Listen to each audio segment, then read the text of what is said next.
Hey folks, welcome to the Dark Horse Podcast live stream number 272. That's right, 272. I am Dr. Bret Weinstein. I am, of course, sitting with Dr. Heather Hying. We have been off, not really off, but occupied with other things, and so there's been a gap, and we are back, and there's, of course, no shortage of new things happening in the world that we should be talking about. We will talk about several of them. This Week in Women. This Week in Women, of course. Podcastistan. The first weekly This Week in Women. The first weekly This Week in Women, because it was a big week for women. It was a big week for women. Yay, women. Podcastistan, is that the term? Podcastistan. We will be talking about Podcastistan. And then we're going to finish up today talking a bit about where we were for a week while we were gone, which was at the amazing Ralston College in Savannah, Georgia. And then we'll be back in a few short days on Wednesday to resume our Wednesday schedule. Yes. All right. Yeah, I know. I got back to the island and got a cold, so apologies. My voice is huskier than usual. And what? Spring cold isn't even a thing. Summer cold, but spring cold? Yeah, I don't know. There's a lot of people sick on the island. I'm a lot less sick than the other people I'm hearing about. But anyway. Yeah, I have a sinking feeling that the immune dysregulation of the COVID so-called vaccines has created a larger pool in which for evolution to experiment with pathogens, and even those of us who dodged the shot are encountering a lot of new and more experimental bugs. Yeah. Anecdotally, people do seem a lot sicker than they used to be. We've talked about this before. We, on average, are less sick than we used to be, but still, I came back having been traveling for 8 days, totally fine, and within 48 hours of being back, I was laid out by something that I presumably got here. I was rushing through an airport yesterday, trying not to miss a shuttle, and as I passed this guy sort of meandering, how people walk sort of not directly through. Some people drive that way too. Yeah, I've noticed that. Anyway, this was just a guy turn. Sort of oblivious to his circumstance. As I began to rush past him, he turned and coughed, a presumably giant cloud of I don't know what I plowed through. Yep, we'll see. Plow. There it is. There it is. Okay. So we've got our watch party going on at Locals. Please consider joining us there. And as always, 3 sponsors right up at the top of the hour. And if we are reading ads here on Dark Horse, you can be sure that we actually truly do vouch for these products or services. In this case, I don't know. The third one is kind of a product and a service, so you decide. But the first two, it's a floor wax and a dessert topping. It is. Yes. Now with more seed oils. Yes. I'll bet seed oils would be put to good use as a floor wax. Actually, there are a hell of a lot of things that they're useful for, and they're lower toxicity than a lot of the stuff you could use them in lieu of. Oh, totally. So that would be a feature. Safe for human consumption, kind of. But we've moved on. You wouldn't want to consume large amounts of them. No, you wouldn't. Were they to end, it's the kind of thing that if you are in industrial food production, which I'm not, I want you lubricating the machines with, food grade seed oils. A little bit, right? Because you can't prevent, So the point is, if you're using a lubricant in your food, I want it to be canola oil, whether it's canola season or not. So we have a KitchenAid mixer, which I use a fair bit when I'm baking, and there's something in the mechanism that occasionally is leaking a little bit, and every time that happens, I think, what? That doesn't. I don't know what that is. I don't know what's in there. I don't know what they used. Presumably that's not food grade, and we don't have any canola oil in our pantry, but I'd far rather that be what's inside that machine that I use to cook. Totally. Than I don't even know what. And this is why, frankly, libertarianism needs a little bit of an upgrade, because you do want somebody, you don't want to have to think about this, but you want somebody who is setting standards for food processors, industrial grade or home grade or whatever they might be, to actually insist on a lubricant that is non-toxic for exactly this reason. And the point is, the manufacturers, if you don't have that regulation, will default to whatever is cheapest, because the chances that you will even know that you've been injured by the lubricant that was in. How would you even know? Yeah. Right. So, you get a random pathology, and, nobody's going to know where it came from. So you need not in that this world. You need that done correctly without the, temptation to regulate everything so that nothing works because the amount of red tape is so great. So, anyway, it's a question about how good governance is done. But the last thing you want is for nobody to feel responsible for the lubricant in your food machines being non-toxic. Absolutely. Yeah. So, in the spirit of it's a floor wax and a dessert topping. Yes. Mm-hmm. Actually, not in the spirit of that at all. Okay. Let's embark on our ads. The anti-spirit of that. Yes. Yeah. Our first sponsor this week is Timeline. Timeline makes MitoPure, which contains a powerful postbiotic that is hard to get from your diet alone, urolithin A. Found primarily in pomegranates, urolithin A has been the subject of hundreds of scientific or clinical studies, many of which find that it enhances mitochondrial function and cellular energy and improves muscle strength and endurance. But how does it work? Your mitochondria are the powerhouses of your cells, but like everything living, they can decay or get damaged. The older we get, the more likely we are to have damaged mitochondria, which accumulate in joints and other tissues. This is in part because mitophagy, which is the process by which damaged mitochondria are removed from cells, becomes less efficient the older we get, like so much does. The age-related decline in mitophagy not only inhibits removal of damaged, or excess mitochondria, but also impairs the creation of new mitochondria, which results in an overall decline in cell function. MitoPure from Timeline works by triggering mitophagy. Quoting a research article published in Cell Reports Medicine in 2022, quote, "Targeting mitophagy to activate the recycling of faulty mitochondria during aging is a strategy to mitigate muscle decline. We present results from a randomized, placebo-controlled trial in middle-aged adults where we administer a postbiotic compound, urolithin A, MitoPure, a known mitophagy activator at 2 doses for 4 months. The data show significant improvements in muscle strength, about 12%, with intake of urolithin A. We observe clinically meaningful improvements with urolithin A on aerobic endurance and physical performance, but do not notice a significant improvement on peak power output." End quote. Furthermore, research published in Nature Medicine in 2016 found that in mice, the beneficial effects of urolithin A on muscle physiology were independent of diet or age. So take 2 soft gels of MitoPure a day for 2 months, and you may see significant improvements in your muscle strength and endurance. MitoPure enhances your cells' ability to clean themselves up, regenerate new healthy mitochondria. In combination with regular physical activity, MitoPure can help you stay strong and healthy into old age. Timeline is offering 10% off your first order of MitoPure. Go to timeline.com/darkhorse and use code DARKHORSE to get 10% off your order. That's timeline.com/darkhorse. I think I need a nap. Need more Timeline. Actually, maybe there should be a siesta segment. Yeah, there should be a siesta segment. Yeah, in which we just have like a camera on the animals sleeping, snoring. Yeah, all right. Yeah. I could see that. I think it would be a hit, actually. Yeah. Yeah. I mean, everyone likes to watch a cat sleep. It's more interesting to watch dogs sleep because they do a lot of stuff. They do a lot more stuff, yeah. Our second sponsor this week is ARMRA colostrum, an ancient bioactive whole food. The original mammalian colostrum is the first food that every mammal eats. It is produced in the first 2 or 3 days of an infant's life and is nutritionally different from the milk that comes in afterwards. Colostrum serves many vital functions, including that of protecting and strengthening the mucosal barriers of infants before their own systems mature. Modern living breaks down many of our mucosal and immune barriers. In contrast, ARMRA colostrum balances and strengthens, helping to create a seal that guards against inflammation and everyday toxins, pollutants, and threats. ARMRA colostrum is a bioactive whole food with over 400 functional nutrients, including but not limited to immunoglobulins, antioxidants, minerals, and prebiotics.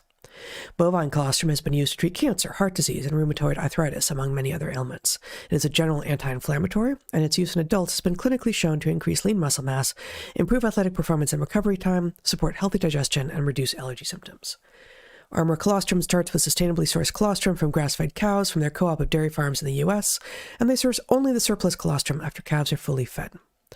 Unlike most colostrums on the market, which use heat pasteurization that depletes nutrient potency, ARMRA colostrum uses an innovative process that purifies and preserves the integrity of hundreds of bioactive nutrients while removing casein and fat to guarantee the highest potency and bioavailability. The quality control is far above industry standards, including being certified to be glyphosate-free. People who have used ARMRA's colostrum have reported clearer skin, thicker hair, and better mental concentration. In addition, people using ARMRA's colostrum have noticed a decrease in muscle soreness after exercise, better sleep, and fewer sugar cravings. I've been putting it in smoothies with loads of fresh mint, raw milk, fantastic honey, and cacao nibs, or sometimes just with raw milk. Actually, yesterday I had it with raw milk, frozen passion fruit, yum, a banana, and honey, and it was amazing. ARMRA colostrum is the real deal. ARMRA has a special offer for the Dark Horse audience. Receive 15% off your first order. Go to tryarmra.com/darkhorse or enter Dark Horse to get 15% off your first order. That's tryarmra.com/darkhorse. You remind me, I forgot to have my raw milk smoothie with ARMRA yesterday. I'm out of the habit because I've been away. All right, our final sponsor this week is Brain FM. Attention is one of our most precious resources. It says attributes, but I think resources is better. Even the language that we use around it reveals some of the depth of that relationship. We can get someone's attention, give someone our attention, stand at attention, pay attention, feel attention in the air. What? Feel attention in the air. It's not at all the same part of speech, but... And I didn't put that in there. You did. No, I put that in. I could see from your hoping that it would throw fat you. Sharpie writing. Well, I was blowing my nose at the time. Yeah, so you were. I didn't hear it, so you had to repeat it. Yeah. Missed opportunity. There was a tension in the air. It was mostly in my sinuses. Yeah. That's not attention, darling. That's snot. It produces tension. Pressure, which is a kind of tension. Or tension is a kind of pressure. Excellent. I think pressure is the bigger category. Converged on a viewpoint which suggests that it's probably true. It's not resulting in tension. And of course, there are nearly endless ways to be distracted by food in the fridge and clutter in the living room. Mucus, for example, in the sinuses or elsewhere. By the necessary maintenance of machines, the gardening, the grocery shopping, the laundry, the appointments to be made and kept. And all of it is competing for your attention. Then there are the notifications that you have, your email. I have maxed out, by the way, the number of unread emails in one of my email accounts. I feel it is an accomplishment. What do you mean? What's it doing? Is it dropping off unread ones, or is it just not letting any new ones in? No. It is just the counter is all 9. So it's still coming in. Yeah. It's not disrupting any functionality. It's just it stopped counting. It gave up, which I feel is a triumph on my part. It's only one of the accounts. We're so different. Yes, that is true, and thank goodness. Where was I? It hurts my brain to think about it. It hurts mine to think about it too. All right. It's terrible. So if you haven't heard back from Bret, you know why? No, it's an account. This account, the reason I have the other accounts is that this one is so compromised. There's no rescuing it. You recognize, do you not, that simply getting a new thing. It's not, I don't know how you people do it. You have to have an account that you can, every time somebody, do you want 10% off your order? Just give us your email address. Well, you have to give them an email address you're ready to not use anymore, because those things accumulate in there and they just start spitting stuff at you so fast. So anyway, it's my flypaper account, right? I see. Yeah. Better that than the carefully guarded account. Do I even know that this account exists? You do. I see. Yes, but you don't email me there. Thank you. You're so welcome. I'm not a fly. True. Irrelevant, but true. It's a flypaper account. Yeah, it is. But this is about to derail. Brain FM is, you need to be listening to Brain FM right now. You need to sit down at that account with Brain FM in the background in your ears and just delete, mass delete. If I would remember that this is about the question of how to maintain attention on something. Do you want to pay attention, be truly at attention on the task that feels worthy, honorable, and suited to your skills and aspirations? Brain FM might just help. Brain FM is an app that provides intense music designed specifically to boost productivity, inspired by and based in scientific research beginning in the 90s. The people behind Brain FM have created music that syncs brain patterns, helping you focus better. If that is what you want to do, or relax more deeply, if that is what you want to do. Brain FM's music demonstrably and quickly helps you find and stay in the state of flow.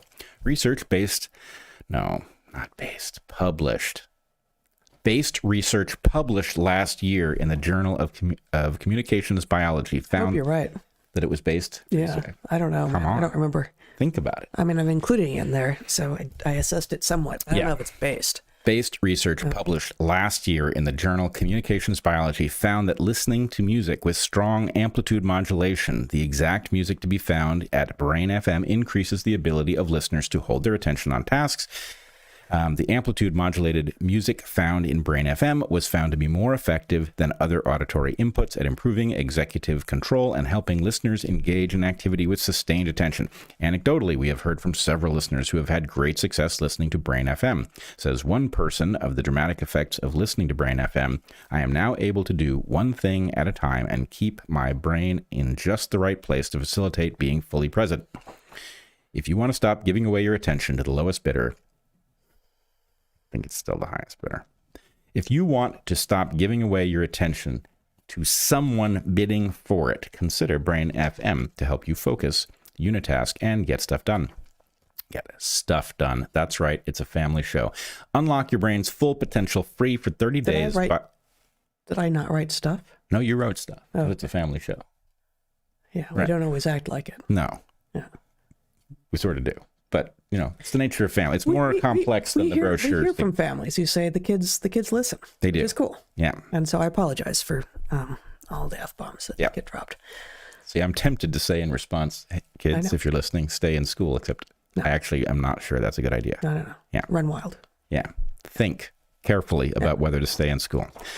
Unlock your brain's full potential free for 30 days by going to brainfm/darkhorse. That's brain.fm/darkhorse for 30 days free. All right. Awesome. What's been going on with women? This Week in Women. This week in women. Yeah, you can show my screen. This is the big good news this week in women.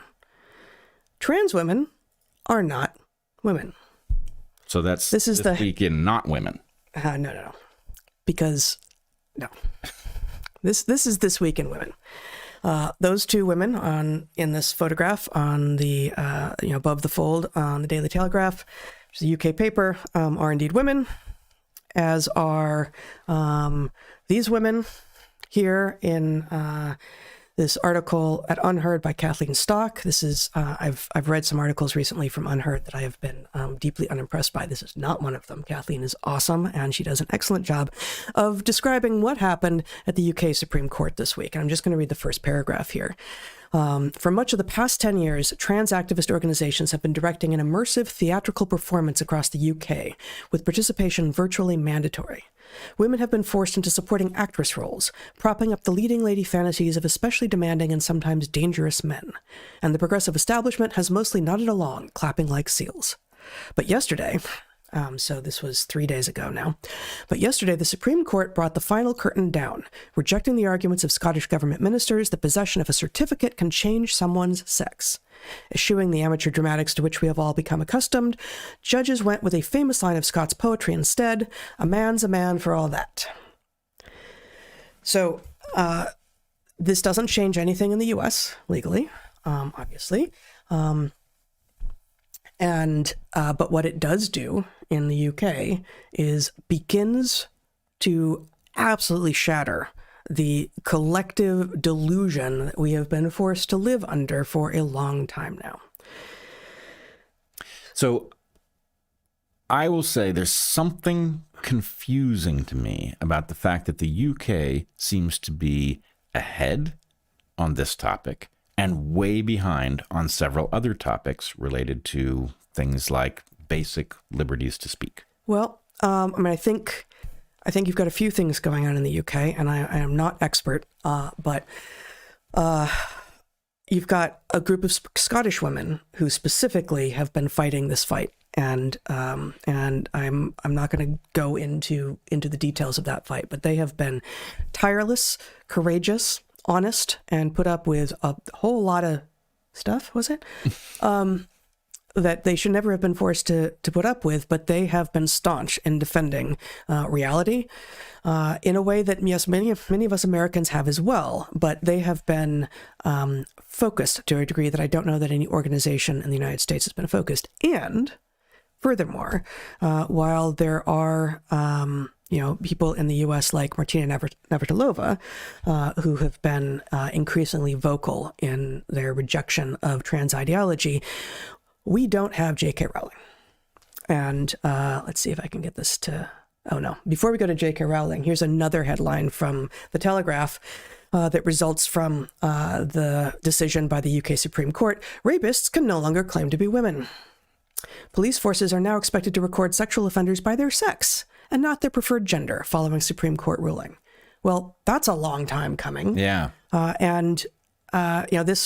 The picture here is of a male rapist who declared himself female and, put on some fingernails and got himself a pink phone and put on some makeup and got himself, a dye job, presumably, or a wig, I don't know.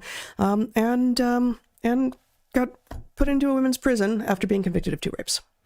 And this, I will say, is... But that's not going to be allowed anymore because reality triumphs. This was always going to be the most obvious, the easiest case to make that made it obvious that the whole cosplaying as women thing, that there was no mechanism by which this could be allowed, because obviously, ultimately, it would allow male sex offenders into female prisons. All I have to do is self-ID? Oh, cool. Right. Definitely. And I must say, you and I have been talking about that forever. I do not remember where exactly it started, but we've been talking about that before we had cases that we could point to and said, this is the logical, this is the logical progression of this lunacy.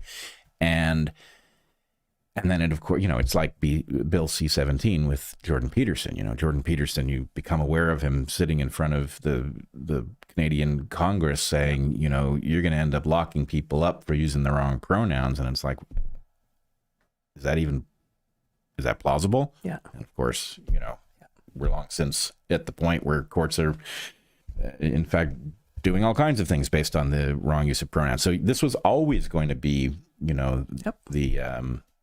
the end point of this. And it's been, how many years has it taken to finally get a definitive ruling that just simply says... And we still don't have it in the U.S. Yeah. Yeah.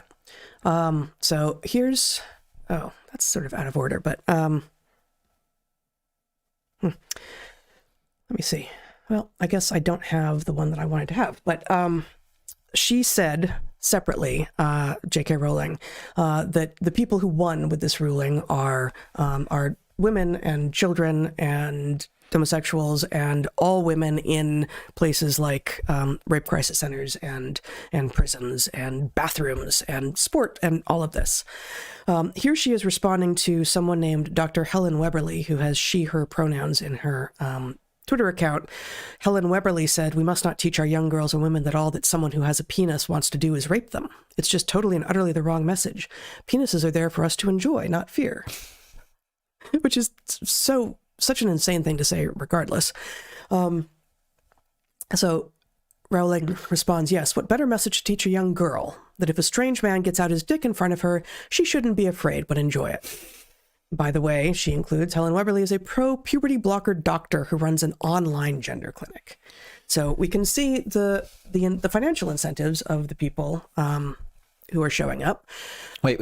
Yeah.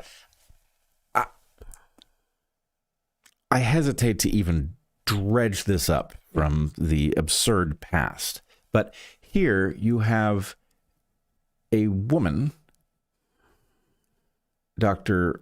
Weberly, who is effectively taking on the nonsense that idiot men used to say about, well, if you're going to be raped, you might as well enjoy it. That thing that horrible men used to say, here you have a woman effectively saying the same thing or justifying it in some new, slightly feminine way. But what the goddamn, I mean... Yeah.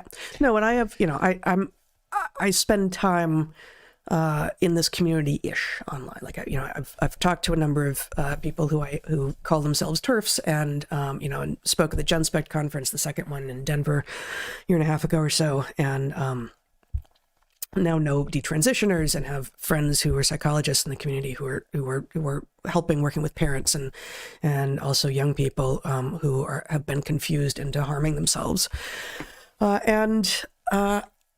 I certainly have never met anyone. Yes, there are man-haters out there. Yes, there are people who think like anyone with a penis is actually going to try to rape you. I haven't met any of them, and certainly it's going to be the rare position. And so, this is not only resurrecting an insane and grotesque view from back when there was a sort of good old boys club that kind of thought it was okay to force women into sexual encounters, but it's also strawmanning the movement that, against all odds, actually turned this around in the UK Supreme Court, which is amazing. Yeah, totally amazing. So here we have a photograph that's going to become fairly famous, I think. Yes. In which J.K. Rowling is here with a drink and a cigar. She says, "I love it when a plan comes together." Hashtag Supreme Court, hashtag women's rights. And so, I think you asked, why did it happen first in the UK? And it was a number of factors, but she's a big one. She's a big one. And in part, I think the insanity, the vitriol that has come at her, including from, all the young people who became fantastically wealthy and famous playing parts in her books in the movie versions, who turned on her to a person. Yep. Not all the adult actors did, but all of the young people, right? I know. And the trans activists and others, the sympathizers, the allies online who are saying, you've totally betrayed me and I learned so much. It's like, all of you failed to understand what Harry Potter was. Mm-hmm. Failed to understand what, she is brilliant. She is not just an extraordinary writer, but she's an extraordinary storyteller, and she's got depth of insight into human beings. And she is, in part, talking specifically about finding truth and standing up to those who would keep you from speaking it. And so when the activists and the so-called allies come at her and say, "You've betrayed everything that you wrote," that is them revealing that they are naive and don't understand much about what it is that they supposedly loved in her books. Yeah, it's proof they didn't understand any of it. Yeah. They did not understand what was in those books. And actually, it's a tragic irony of actors, which is there is a way to do this that does not involve you understanding the character at all. Right. And it's very sad that it's happened. I do wonder, in thinking about why the UK, which is so backwards on the speech front, is a bit ahead of us on this front, mm-hmm. I wonder if the combination of J.K. Rowling plus the Tavistock Clinic mm-hmm. having been British and therefore having sort of revealed the mm-hmm. industrialization of this process in a way that, has an address, and it was singular in a way. Like it's much more diffuse in the U.S. and in Canada. There are many of them, but there isn't a single one that we can point to. Right. Yeah. And then I also wonder, maybe this is just me drawing connections based on the news that is significant enough to make it across the pond, but the grooming gang scandal, I think, also might just simply reveal that women are not being protected in the UK. And so I wonder if that didn't shock people awake in the sense of like, oh my God, that's, girls are being groomed. I mean, by, that is such a jarring fact that it does make you begin to recoil from every discussion where people are using nuance as a weapon. Yeah, that's interesting. There is a fair bit of denial of the grooming gangs, even in the UK. Mm-hmm. And obviously we're beginning to get some stories in the US about some of the effects of letting violent criminals illegally across our borders. Famously, this actually, another story this week of a young woman who was killed brutally, and her mother stands up at the press conference in the White House to speak the truth that she knows about what happened to her daughter. But our country is bigger, and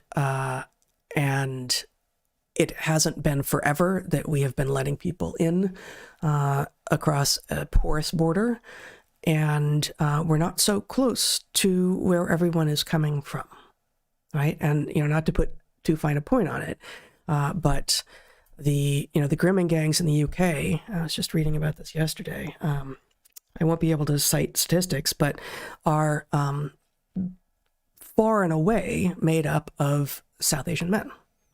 Yes, and who are hostile to the West. Who are hostile to the West, South Asian Muslim men. And am I therefore saying that all South Asian Muslim men are going to attack young women? No, of course not. Of course not. But it is denying the reality, letting people scare you into not wanting to be called racist, and so you don't say these things, is part of how we ended up here.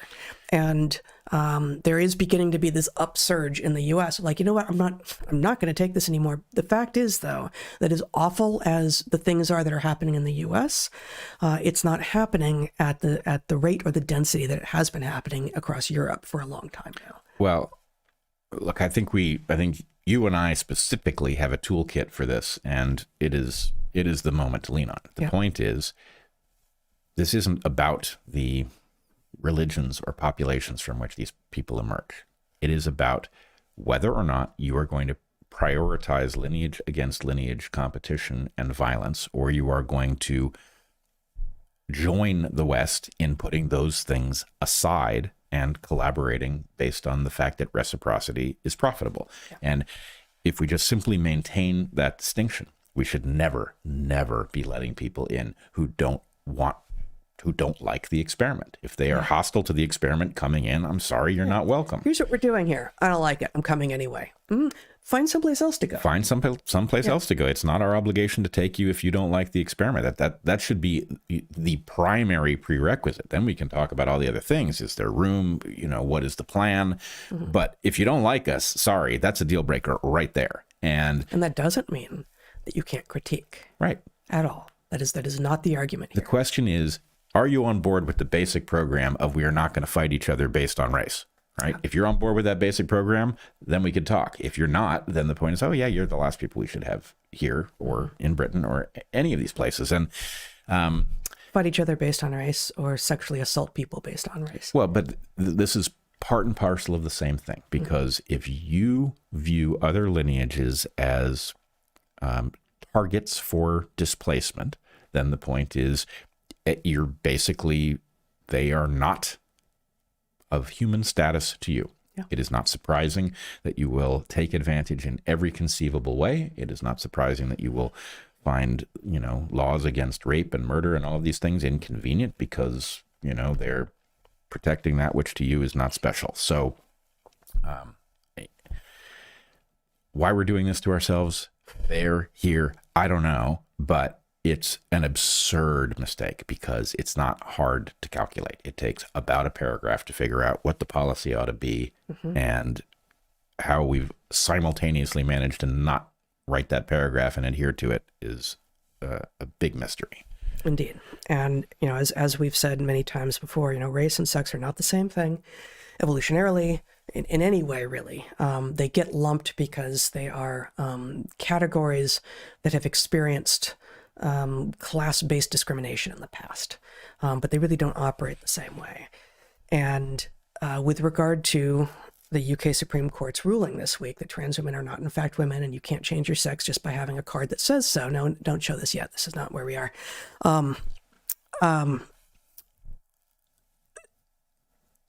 With regard to what the UK Supreme Court did this week, I just lost my place. I don't know. Maybe we should go through here. Okay. Okay, so you could put this back up. So some of the trans responses to what happened were incredible. So India Willoughby is a guy who acts like he's a woman, with whom J.K. Rowling has had many arguments online. And India Willoughby said, "Were Frumps jealous? I think that's a big part of this." To which J.K. Rowling translates, "The Supreme Court ruled I'm not a woman because women envy my gorgeousness. He truly is the gift that keeps on giving." And another, and there's a ton, but here's another dude who acts like he's a woman, sending a tweet to the police of Scotland, who says, "I will scream rape at any of your officers if they try to force me out of a female space. I will accept no violation of my human rights as a woman." And I do feel like those two tweets both very well encapsulate what insanity. I was obviously not involved in the front lines here. Not in the UK at all. But the insanity that those of us who spoke on behalf of reality over these years have faced, and it is exactly these sorts of thoughts that people have been telling us that's not true, that doesn't happen. How dare you say that all men are rapists? How dare you say that someone just wanting to pee is a threat to your daughters? Here we go. This man is delusional and willing to make a scene, and probably beyond that, because he is claiming that he has human rights as a woman, which he is not. And in the wake of a Supreme Court ruling that he finds distasteful because it takes away his cosplay. Mr. Molly is also incredibly stupid. I mean, just look at this tweet. "I will scream rape at any of your officers." Can you imagine having tweeted that? Like, you just told us that you were going to lie about having been raped, right? So to whatever extent there was you held any power in this situation, you have destroyed your own position by announcing that you are exactly the kind of person who will accuse people who haven't tried to rape you of rape, right? You have revealed your character almost perfectly. Yep. And I mean, I think this also, this gets to the idea of I feel like a woman.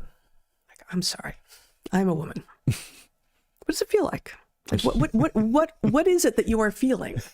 It feels like a woman, because when I look at you, what I think you think it feels like is it's fun to be helpless and to put on things that make you less functional, and to be able to ask for things that you haven't earned, and to destroy functional systems.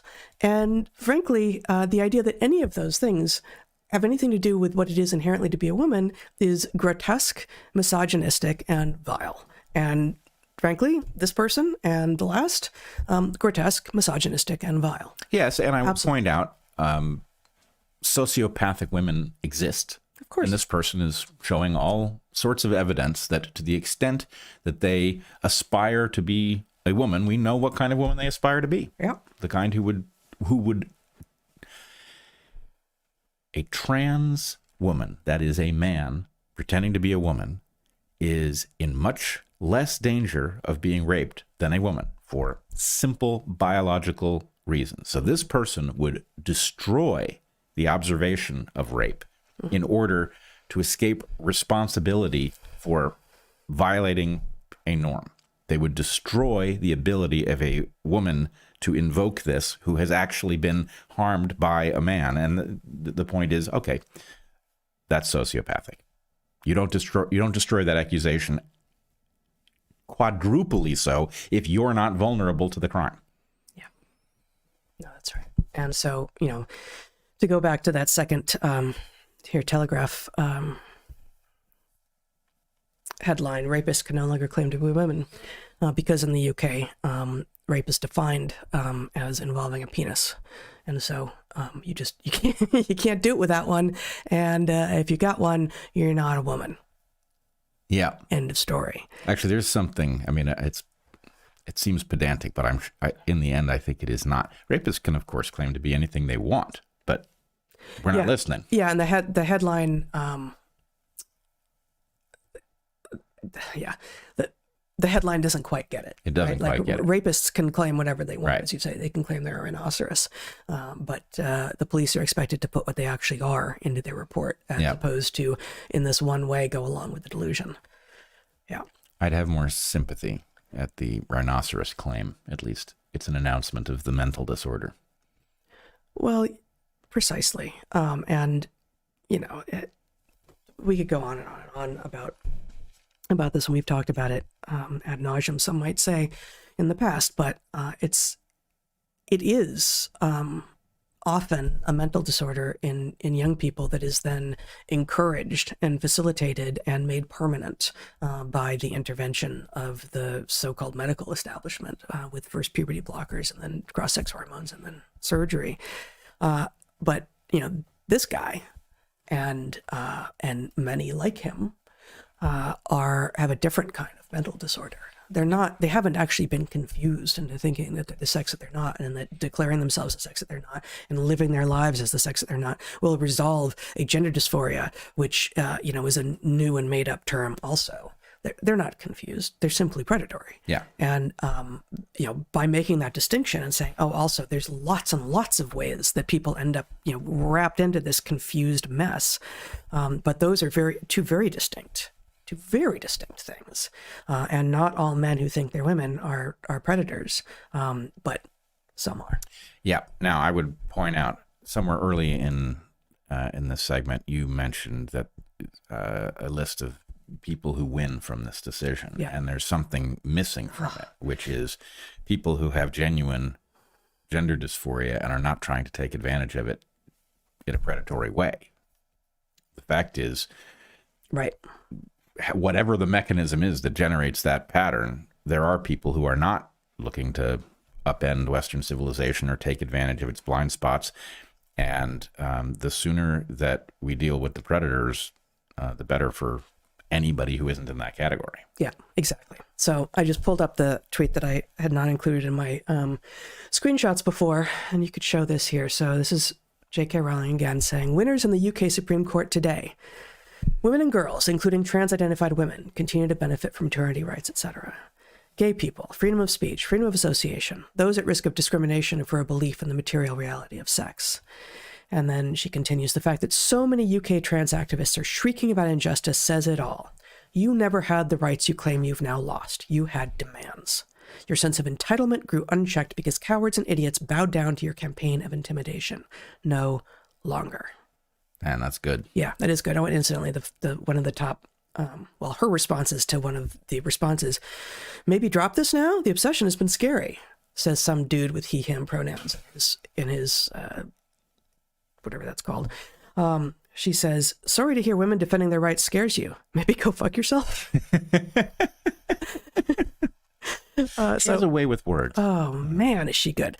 So yeah, thank you to everyone who helped make this happen. And may this be another, and there have been a few of these moments, right? Of like, aha, now it's out. Like now, the files are out. Now Tavistock is revealed. Now the UK Supreme Court has made a ruling that is obvious and it shouldn't be in retrospect. But may these dominoes continue to fall, and may we learn sufficiently that we don't find ourselves in some place so utterly insane again. Yeah. And certainly it won't look like this again. And that too is one of the lessons of, there are a lot of people walking around crying fascism right now who can't see that what happened during COVID was using the same playbook that fascists use, and people can claim fascism there. So, as you said during COVID, it's not going to be jackbooted thugs. Yeah. It's not going to be. So, have a little creativity and don't imagine that history is an exact repeat. All right. One last thought from my side before we move on to the rest of what happened this week in women. This week in women. Yeah. There is, so, I'm sort of playing around in my mind with the idea that, all right, these sociopaths have been decisively thrown out by the British Supreme Court from the women's team. Mm-hmm. They are now decidedly back on the men's team, legally and in every other regard. But this does... You're welcome. Well, that's the problem, is I don't really want them. They were already on. They were already on. Sorry, they were always on your team. Yes, and they were cheating by pretending to be on your team. But here's the question: men have a certain responsibility on planet Earth, and the boundaries of that responsibility are not written anywhere. But they're pretty well understood. And this is a massive failure of masculinity that we allowed this to happen. Oh, yeah. Right? Because, where exactly you draw the line is a little hard to say. I do think there are people struggling with incurable gender dysphoria, and I'm not sure how to be helpful to them other than just be compassionate about it. Mm-hmm. But you had a lot of guys taking advantage of the category so many woman. Mm-hmm. And the point is, the real appropriate response to that is, come on, dude, cut that shit out. And not a family show for this moment. So, but anyway, but the point is, like, where were the men? Most of them were missing in action. AWOL is really what they were. They were AWOL. Well, and in part, the sort of the pseudo-liberal, which I still call it that. At some point I'll drop the pseudo because they own the word now somehow. But the pseudo-liberal agenda, which embraces, which has recognized, because it was so difficult to do so, the errors and ills of toxic masculinity. Look, they're fighting, they're brawling in the street, they're going to war, it's terrible. Well, it's really obvious when men go rogue because it's explicit and out there and overt in my language. And the pseudo-liberal ideology is that, okay, let's have, we've all heard in fucking meetings wouldn't it be better if women were running the world? I mean, we've been hearing that for 20 years. Sure. And from the beginning, it's like, no.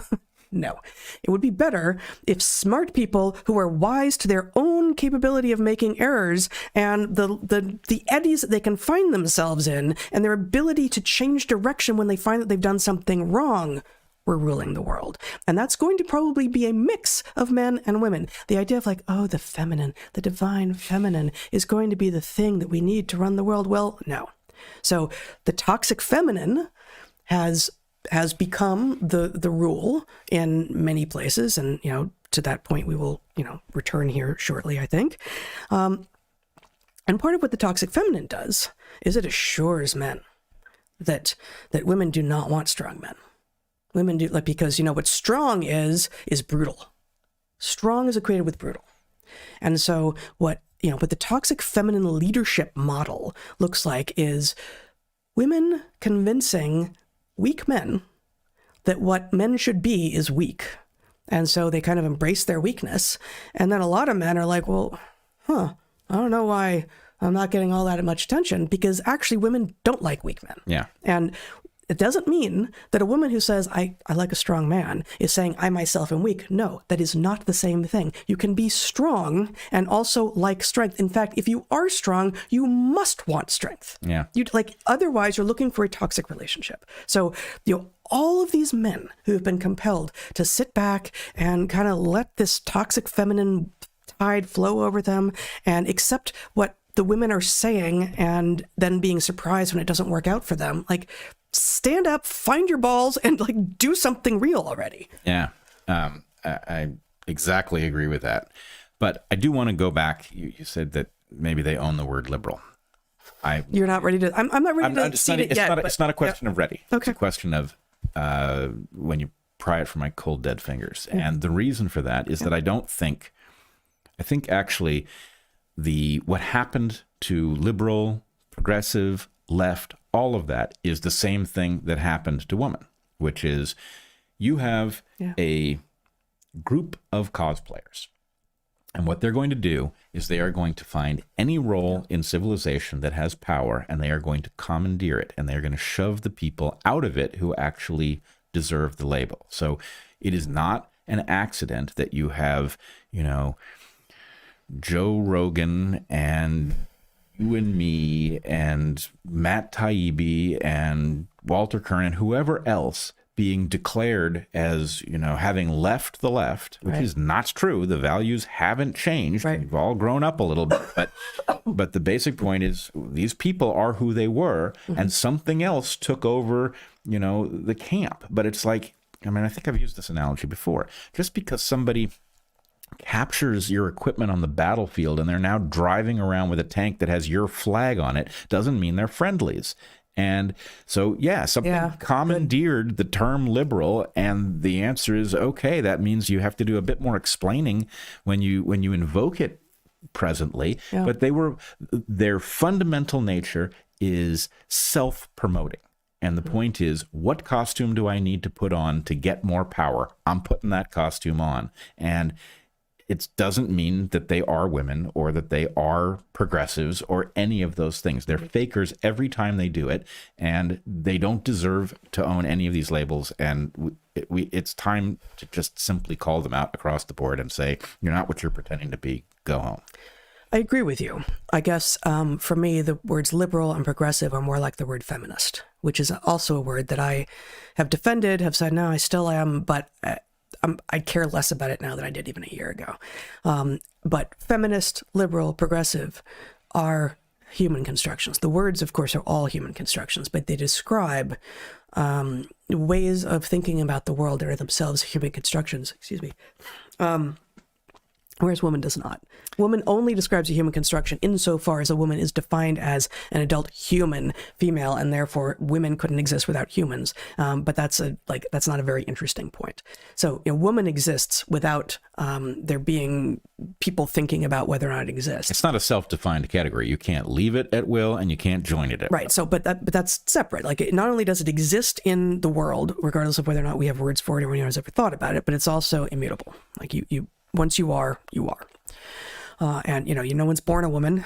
Lots of people die women. And if you were born a boy, you can't become a woman, because what girls do is they grow up to be women, as I have written about. Whereas liberal, progressive, feminist, conservative, libertarian, all of these words have had meanings. And I think it is incumbent upon us often to say, to put a flag, I guess, in the sand, and say, actually, this one I'm not moving for. I'm circling the wagons. I planted the flag, and I'm going to defend this because I think the importance with regard to the political terms is precisely because the fact that they skin suited the Democratic Party remains confusing to many people who have been Democrats all their lives, and we're not confused, but many people whom we know and love are confused because, well, of course I'm a Democrat. I've always been a Democrat. Yes, but the Democrats slid out from under you and got replaced by something else. Yeah, the inversion of everything you believe. Right. So, that is a reason to be very clear about the language and to defend the language so that you can reveal the skin suit nature of modern politics. Well, I think we need a rubric, though, and I'm struggling for what the exact term is. But there's, are you a liberal? Well, does that mean, do I believe in DEI, or does that mean that I believe in, in the case of liberal, we actually have a term, classical liberal, which doesn't exactly match what you and I would mean, but it has a lot of the correct directionality. But I wonder if, I'm a classical feminist. Well, it does invite the question, what does that mean? It means I believe in women's equal right to avail themselves of the opportunities in civilization. It does not mean that I want to see, the same number of, I don't need parity in mining, but I do believe that you should have access to mining. And if you have the merit to get in, there's no reason that your being female should keep you out. Right. Right. So, is classical the term? Do we want to say, I'm a, gold standard liberal, right? Yeah. What does that mean? It means here are the values that I hold, and it doesn't mean that I subscribe to any of the modern nonsense. So at some level, you need non-fiat liberal. Well, Pierre Corey had his Twitter account captured by hackers, as I had recently, just last couple of weeks. Yeah. And they did the same crap that they did to me. And I'm not even sure that it's an organic hack, but they get into your account, and then from inside the account, they pretend to be you, and they take advantage of people, and they contact people, and they do all sorts of stuff, right? Mm-hmm. And so it's like, it looks like Pierre Corey, but it ain't, right? Yep. So one of the things that I think should be true, you should have a mechanism to freeze the account from the outside so that the people who take it over can't do anything with it. Mm-hmm. But you should also have the ability to revert the account to whatever it looked like right before they did what they did, before they unfollowed the people they unfollowed, before they followed the ones they followed, before they DM'd whoever it was. You should be able to set the account back to the last place that it was known to be, to have yours. Integrity. Mm-hmm. And my point is that we need something like this to say, the Democratic Party started departing radically from the values that it once held during the first Clinton administration. That's my claim as to when this modern madness began.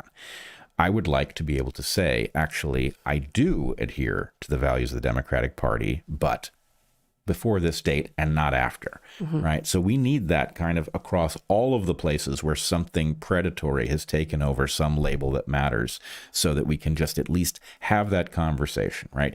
Here's where I'm claiming that the change happened. And, I'm not disavowing what took place before that. I'm not saying it was always insane, but I'm not taking responsibility for anything that happened after, because that was madness. Yeah. So anyway, some rubric like that would be useful, and classical might be it. Maybe there's a better term. Interesting. Okay. Okay. This Week in Women. Yes. Part 2. A crew of accomplished female astronauts went to space this week. Wow. Yep.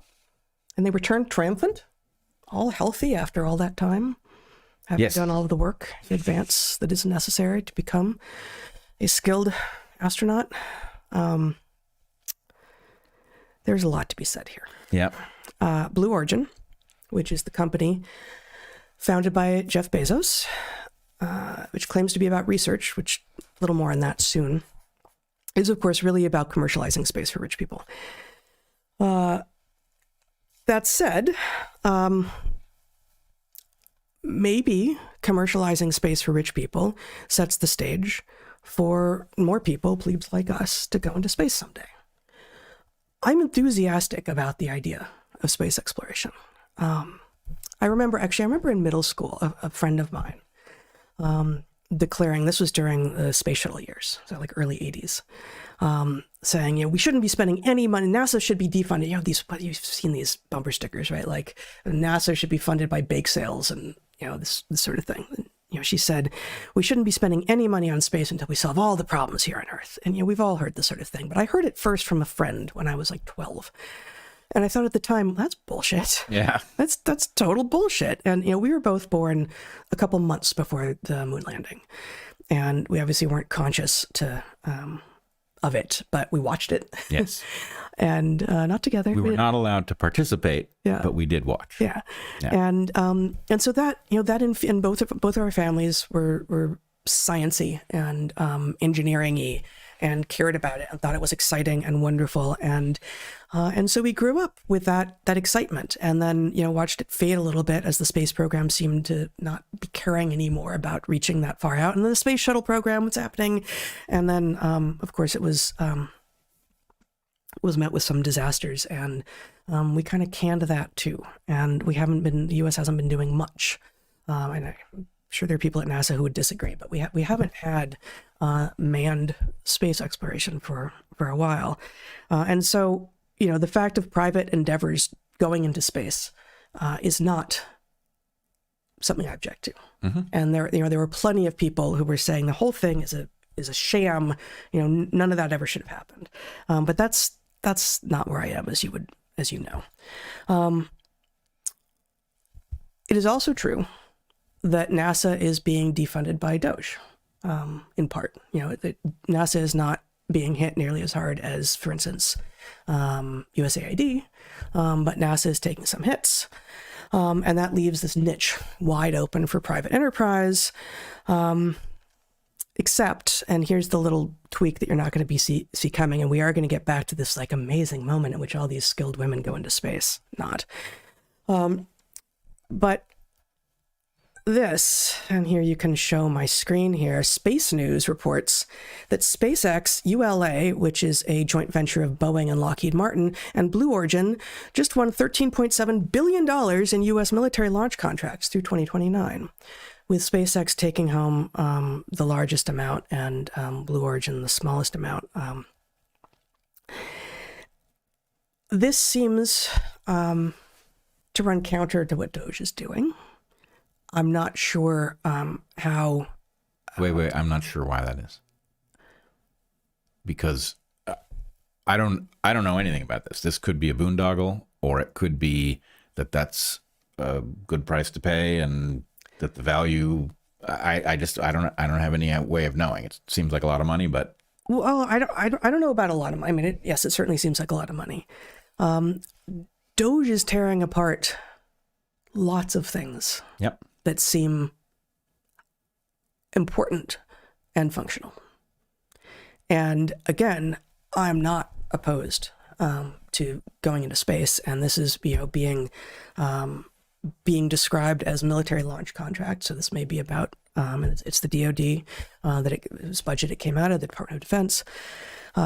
But at a moment when Doge is tearing apart lots of things that seem important and functional, to simultaneously have these contracts being granted with almost no one putting those things next to each other and saying, let's just talk about whether or not there is consistency here, seems important. I agree that that's a good question. There's something certainly awkward about Elon being involved in SpaceX and Doge, and therefore, is there the possibility of unfair competition where NASA is being torn? On the other hand, and it feels like it's just like the possibility of quid pro quo. Like both Musk and Bezos were at the inauguration there, and they were sitting, and here they are getting these new contracts. You definitely want somebody watching to make sure that doesn't evolve. On the other hand, recent events certainly suggest that NASA does not have the capability to do certain things that at least SpaceX does. SpaceX is now bailing out our space program and rescuing astronauts from the International Space Station. And so I'm not happy that we're here. Yeah. I'm not against the idea of private space exploration, but the idea that we took a program that was the envy of the world and had accomplished great things on behalf of humanity and rendered it incapable through ineptitude bothers me no end. I think, and this is a theme that we come back to and over again. People think, well, there's government funded stuff, there's public institutions, there's public systems, and there's corporations. And the public-private partnerships are everywhere. And they're very often, they've come in cryptically, and they're actually a big part of what is advancing things in the world. And people have it categorized as, well, that's either private or it's public. Separately, this last week or two, Harvard started whining about how, my take now, but Harvard started whining about how the government should never be able to step in and, tell a private institution what it should think and do. Yeah. Well, but what the government did was say, actually, if you keep doing that thing, which we find destructive of your stated mission, then we're going to yank the government contracts that you're getting. So we're just going to stop paying you if you're going to keep on doing the thing that you say you're not doing. Well, so Harvard is a private institution that is so dependent on the government that it can't possibly keep doing what it's doing absent government help. This raises questions for me about SpaceX, about Blue Origin, about ULA, which I'd never heard of before, the Lockheed Martin Boeing collaboration, which is to say, and NIH, right? Some of the things that we learned, at least I learned during COVID, with regard to what Francis Collins, as head of NIH, had created in his tenure at NIH, with a lot of help from Fauci as head of NIAID. NIAID, yeah. With regard to the private-public partnerships that were actually funding a lot of the grants that were supposedly government grants, but actually came with this tether.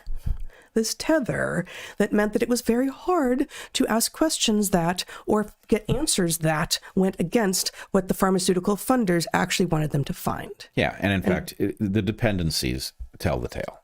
Yes. Public and private are not good categories anymore because the FDA is dependent on private money and therefore in a terrible position to regulate drug safety, for example. And, Harvard is so thoroughly dependent on public money that its claim that it's a private institution that should be immune from meddling is preposterous. Even the claim that we're a private institution, you can't meddle with us. Well, why is it considered meddling? If you're dependent on, it's like a 16-year-old who uses his allowance money to go out at night being told he has a curfew. You can't put a curfew on me. I'm a free agent. It's like, well, then you don't get an allowance. Right. Exactly. Okay. Yeah. There you go. Yeah. So, Anyway, I do agree that there's a danger of a feedback emerging. The number of feedbacks already in the system is huge. But we have yet to get to the This Week in Women. This Week in Women. This Week in Women. Yeah. Yes. The women gathered in this spaceship, piloted it courageously. Oh, yeah. Yes. I'm going to propose a term for them. Yeah. Flysies. The what? Flysies.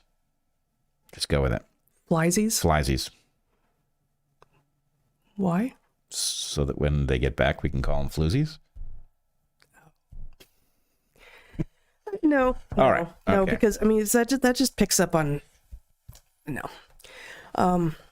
So yeah, as you just said, this is not a captained flight. There's no one on board who has to know anything, nor does know anything about what happened here. It was super brief. Nobody on board had anything to do with the flight in any way. None of them are crew, despite the fact that they've been being called crew. No, they weren't crew. They were customers. That's what they are. Customers. And I think probably a couple of them didn't pay. A couple of them were invited to add gravitas to the mission. But the idea that they're being called crew is more monkeying around with the language that makes them seem serious. But there's no skill here. None of them did anything, right? And they're the most vacuous among them are claiming that they did this hard thing, and now that they're back on Earth, they're so grateful and they have a different perspective on life. And that's that last thing is the one piece of it that actually is plausible, right? Like I do think that what actual astronauts have reported is that even if for a tiny moment, the idea that you can see all of Earth at once, that's extraordinary. Like I'd love that. That'd be amazing. Right? I don't think they got that high, did they? I don't. They got above the Kármán line, which is 100 kilometers out and is the internationally recognized definition of when you leave Earth and are in space. But I don't actually know what their view was. But I do believe that it is quite possible that there was a profound experience to be had, even if super briefly, up there. But the idea that they did anything special, that they are worth lauding for having gone up there, it's an embarrassment. It's an embarrassment like celebrating Kamala Harris as vice president of the United States and of pushing her towards the presidency. Like there was just no evidence of any skill, and in the case of these 6 women, there was no requirement. No one ever asked them to demonstrate any skill. It wasn't part of it. That's what being a passenger is. That's what being a customer is. Do you have a picture of this? No, we don't have a picture, but I can probably find one. Like yeah. If you'd find one, that'd be good. Because I must say, I'm sort of frustrated by the claim of this profound transformation that they experienced. Because for one thing, I think the experience you are alluding to, yeah, sure. Okay. The experience that you are alluding to is called the overview effect. Mm-hmm. The overview effect is something that astronauts who went a whole lot farther than these women did experienced. It was a profound philosophical transformation that did not come from minutes in space, and it did not come from people who were chosen for this flight for their looks. Well, I'm going to talk specifically about some of the members of the crew here. Okay, well, some of the customers here. Some of the customers. But I guess my point is, I'm not saying that they did or didn't have that profound experience. Yeah. What I am saying is that I believe it is absolutely guaranteed that they were going to say they did, whether they did or not, that was part of the plan. Yeah. And the idea that this is, this is effectively an advertisement for Blue Origin. Yep. Right. These are people that make the product desirable, and that is making a mockery of the idea. This is not a serious, space exploration company if the idea is it's so image conscious that it's going to take, a cluster of, preternaturally attractive women and, dress them up into some sort of fantasy space capsule, and Jeff Bezos is going to be, right there wielding his wrench and all of this. Like, this is nonsense. This is a PR stunt, and you don't get to mess with something as important as the overview effect with this kind of garbage. The overview effect is important because humanity, a bunch of apes, figured out how to escape the Earth's gravity, and they sent some representatives into space who had a profound experience that frankly wasn't understood before they had it, and came back and tried to explain it to people. Some of them are trying to explain it. I mean, they're all very old at this point, but trying to explain it to this day. Yeah. It's important, right? Mm-hmm. Representatives of our species had an experience looking back at our planet. Don't fuck around with that. That is too important for your fucking publicity stunt, Jeff Bezos. So, 4 of the 6 of those women here, you can see again, are just rich or famous. That's it, or rich and famous, or rich or famous. Katy Perry, at least, third from the left, is demonstrably a singer. So all these words have been used to describe the people participating. And I don't know Katy Perry's music. I don't have an opinion about her one way or the other. But she is actually a singer who has made a name for herself by singing. Lauren Sanchez, on the left here, is being described as a journalist. No. Sorry. No, not a journalist. I also saw her described one place as a philanthropist.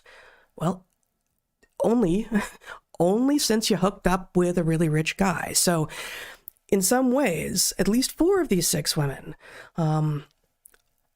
are demonstrating, oh, hey, we get to celebrate women being wealthy now. Or, one of the oldest stories in the world, we're now going to celebrate women hooking up with wealthy men and getting access to all the goodies.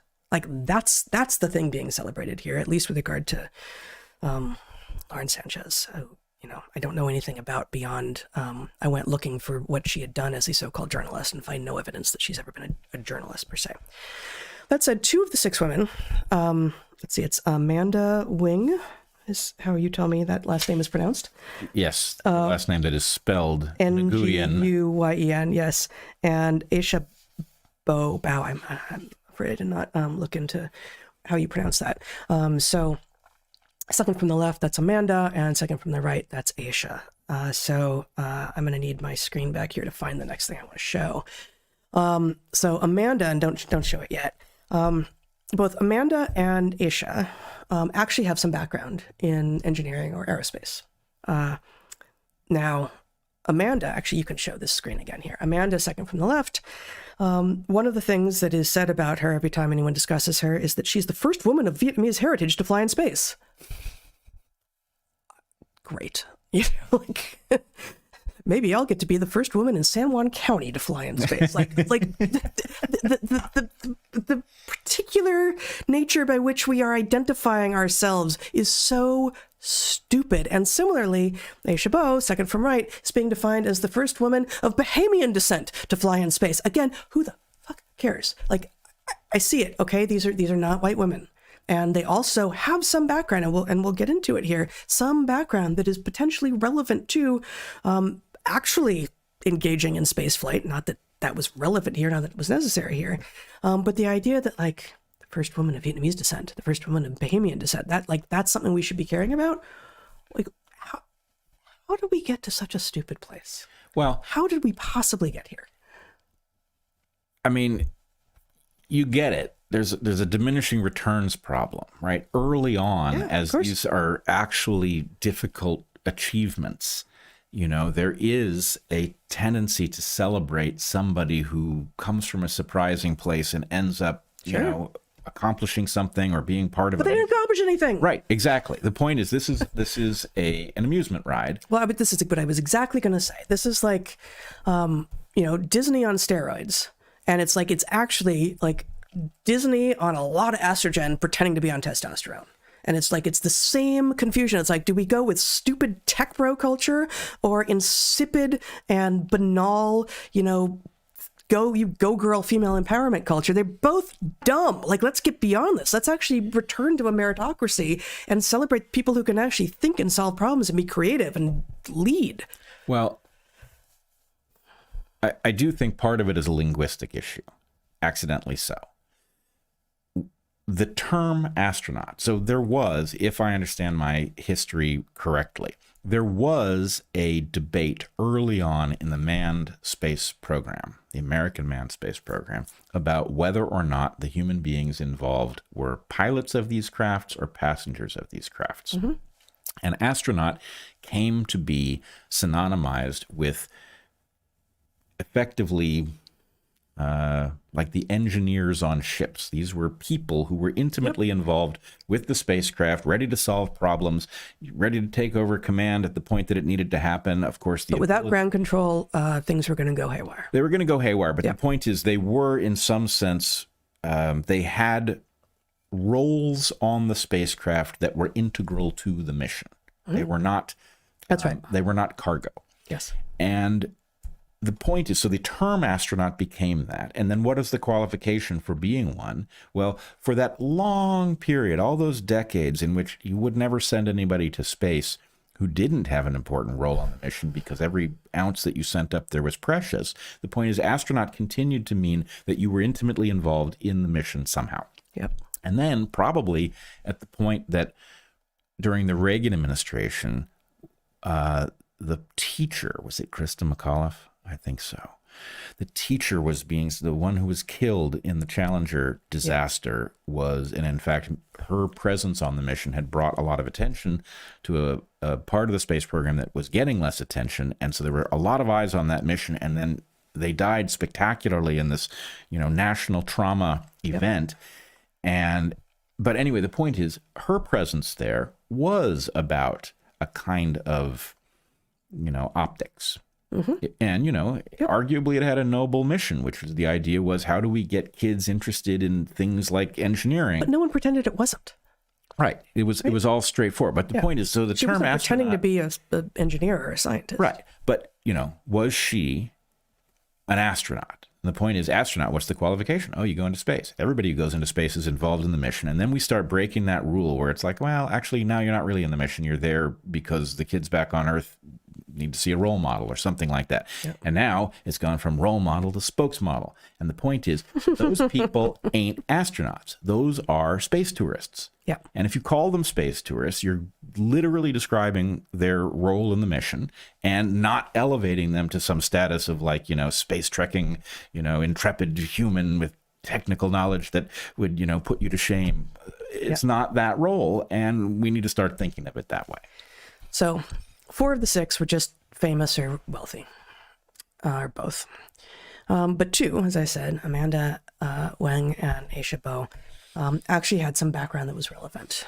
They also happened to be beautiful. I'm sure they wouldn't have been chosen if they weren't. But New York Magazine did a feature on Amanda Wang, and here it is. We're going to read a little bit from it. So she has, before I begin reading this, she has a BA from Harvard. She interned at NASA in 2011 and 2013. She had dreams of, and this is weird, working at NASA or the CIA. So she was, it's not that she was, from way back, she had a heart set on being an astronaut, but she did have interest and experience in this realm. And she's 33 now, and I do have a question about this photograph that they use, but I'll explain why. She doesn't look like a 33-year-old woman there, does she? Well, I'm not going to read the whole article. So what happened in 2013 is she was, the year that she was going to be graduating from Harvard, is she was raped at a frat party. And it threw her for a loop, as these things often do. And she had found herself thinking more and more about the difficulties that she had encountered in trying to pursue justice. And reports that she talked to a mentor, either, I don't remember, at Harvard or NASA or something, and said, I'm finding myself drawn to trying to create, a better way for women who have been subject to sexual attack to get justice, but I still have my science brain over here, and I'm not sure what to do. And she reports that he said something to her like, you go do what you're thinking about doing, space will wait. Which at one level seems like this, nice thing to have said, but I also have the sense of like, actually, space doesn't wait for astronauts. That's not how astronaut works. Yep. Like that's you don't go into space for the first time having taken a break for many, many years. So it's unrealistic, and it's unrealistic to some degree in the same way that women have been being told forever, like, oh, you could just put off motherhood. It's fine. It'll be fine. It's like, actually, no, there's a literal moment during which you're going to be fertile, and that will end. And I don't care if you don't like it. It's just true. And the same thing, space is hard on a body, and you're not going to send a 50-year-old up on a real space mission for the first time. Like, that's not when you start becoming an astronaut. So she's 33. I find this cover photo particularly weird, Yep. Especially given the history that I just described to you. She's dressed like a frickin' schoolgirl. Yep. She is an adult woman who claims to be getting back to her science roots after spending a decade away fighting for the rights of women to be heard in cases of sexual attack. And she's dressed like someone's fantasy of a schoolgirl. So that's disgusting, frankly. I would also point out, if I understood what you said, her background is a BA in a relevant subject and an internship. Couple of internships, and there's one other claim of having done another internship with some Harvard Smithsonian thing or something, but I couldn't quite try. It was vague. And the thing is that there's a lot, and I'm going to share some more about her bio here. There's just a lot that's super vague, and I don't know. I haven't met the woman. I don't know. And the same will be true of the other Aisha Bao. What the two women who had any background at all that was relevant to this. Unfortunately, we have seen firsthand what DEI looks like in exactly this space. Yep. Because our son Zach co-led his rocketry team to win the national championships. And he had some female teammates who were amazing. And he had some who were completely dead weight, who are pursuing their so-called dreams now of aerospace engineering because they just keep accruing these accolades. And no one at any point says, you know what, honey, you're actually no good at this. You actually can't tell the front end of the rocket from the back end. Or, level up. I mean, the fact is, I don't know that these people couldn't have attained things, but no one has held them to it. Nobody was requiring. And I don't know if that's the case. Right, of course. I have no idea. But on the other hand, having a mentor tell you, oh, you go do that thing, space will wait. Like, I'm sorry, you're a really daft 22-year-old who thinks they want to be an astronaut, who thinks that space will wait. That's not how astronaut works. Right. And look, one thing I think we can say for sure is that background did not justify her presence on this mission as in a technical capacity. No, but that's not the point. There was no technical capacity. I am saying, like, at first, when I first saw these pictures, I thought, oh my God, it's just a bunch of rich and famous people. And oh, how surprising, they're all very attractive. I'm like, oh, actually, there's two. There's two who have something. And so I went looking. So I just and well, Katy Perry, this is the New York Magazine article. While Katy Perry was floating upside down in space, cooing, "Oh my goddess," at the moon, Amanda Wing had a job to do. The Blue Origin capsule carrying Lauren Sanchez and the 5 women chosen to join her on a trip across the Kármán line had just reached zero gravity, and Wing had less than a minute to execute 2 experiments. She took petri dishes out of a small pouch in her seat, which immediately flew in opposite directions, adding precious seconds to her timeline. While Wing decided which one to prioritize, Perry released the set list for her upcoming tour in front of a camera capturing video of their flight. One by one, the other women aboard, CBS anchor Gayle King, film producer Carrie Ann Flynn, and Aisha Bao, an entrepreneur and former NASA engineer, displayed their own zero-G indicators, objects astronauts float to show they've reached microgravity. So this paragraph is written to make Amanda Wing, look very serious and sciencey, and she's doing 2 experiments, and she can't even keep track of them. Right. But the thing that she's they just float another direction. She didn't see that coming. Right. Now, So- this was, look, I'm telling you, those experiments were added to this for a purpose. I've got, let me finish. All right. So I'm not going to read the whole article. I will link it in the show notes. You can see that I will look through this, and I looked through a bunch more. Like what's the science that you could possibly do in 2 minutes with Petri dishes in which the person in control of them isn't even in control of them enough not to have them fly off in opposite directions, and now she has to prioritize one. What are they? What's the question? What is the hypothesis being tested? What is the so-called research? The opportunity would allow Wing to do her research and become the first Vietnamese woman in space, a dream that had been derailed when she was raped in her last year studying astrophysics at Harvard. That's the next mention. Okay, I still don't know. Keep going, keep going. It helped that Wing interned twice at NASA headquarters and has flown in a jet with a higher gravitational force than a rocket in, I don't even know, IIAS boot camp? I don't know what that stands for. She also got special permission from Blue Origin to do her experiment on the Petri dishes while floating. She was doing an experiment on Petri dishes, apparently. I mean, it's clear that the woman writing this article has no idea what science is, so that's not Wing's fault. While other crew members would wear small biomonitors to measure their heart rates and blood oxygen levels, she planned to test a sample of new spacesuit fabric from NASA. Could it absorb a substance like period blood? And an electric chip? Could it detect breast cancer in astronauts exposed to radiation? Leading up to the flight, she timed every second of the experiments like a highly choreographed dance routine. Well, except that she fucked it up right away. And also, what in 2 minutes? Like, how is any of this happening? And why they're in Petri? Like, what? There's no there. She takes the science so seriously. No, she doesn't. And then they do a photo op. That photo will be an important moment to inspire young girls, she says. So she's back in the stupid.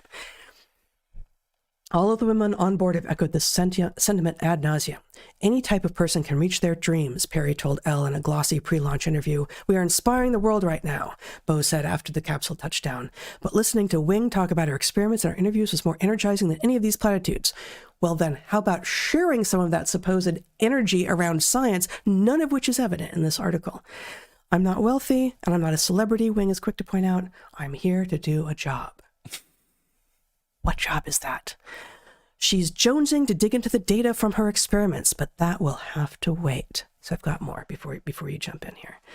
So I go looking, like, what could these experiments possibly be? And it's really hard to find anything. One is this article here in a site I don't recognize called We Are Resonate. Amanda Wing, civil rights activist and first Vietnamese woman in space, returns after historic Blue Origin flight. And here's the picture of her, and she does look happy. And we hear that... Okay, I wish that would go away. She carried out 2 scientific experiments during the brief flight. One experiment, in partnership with the Vietnamese National Space Center and the University of Wisconsin-Madison, examined the impact of microgravity on Brassica rapa seeds originating from Southeast Asia. Wait, what? They were in microgravity for like 2 minutes? Yeah.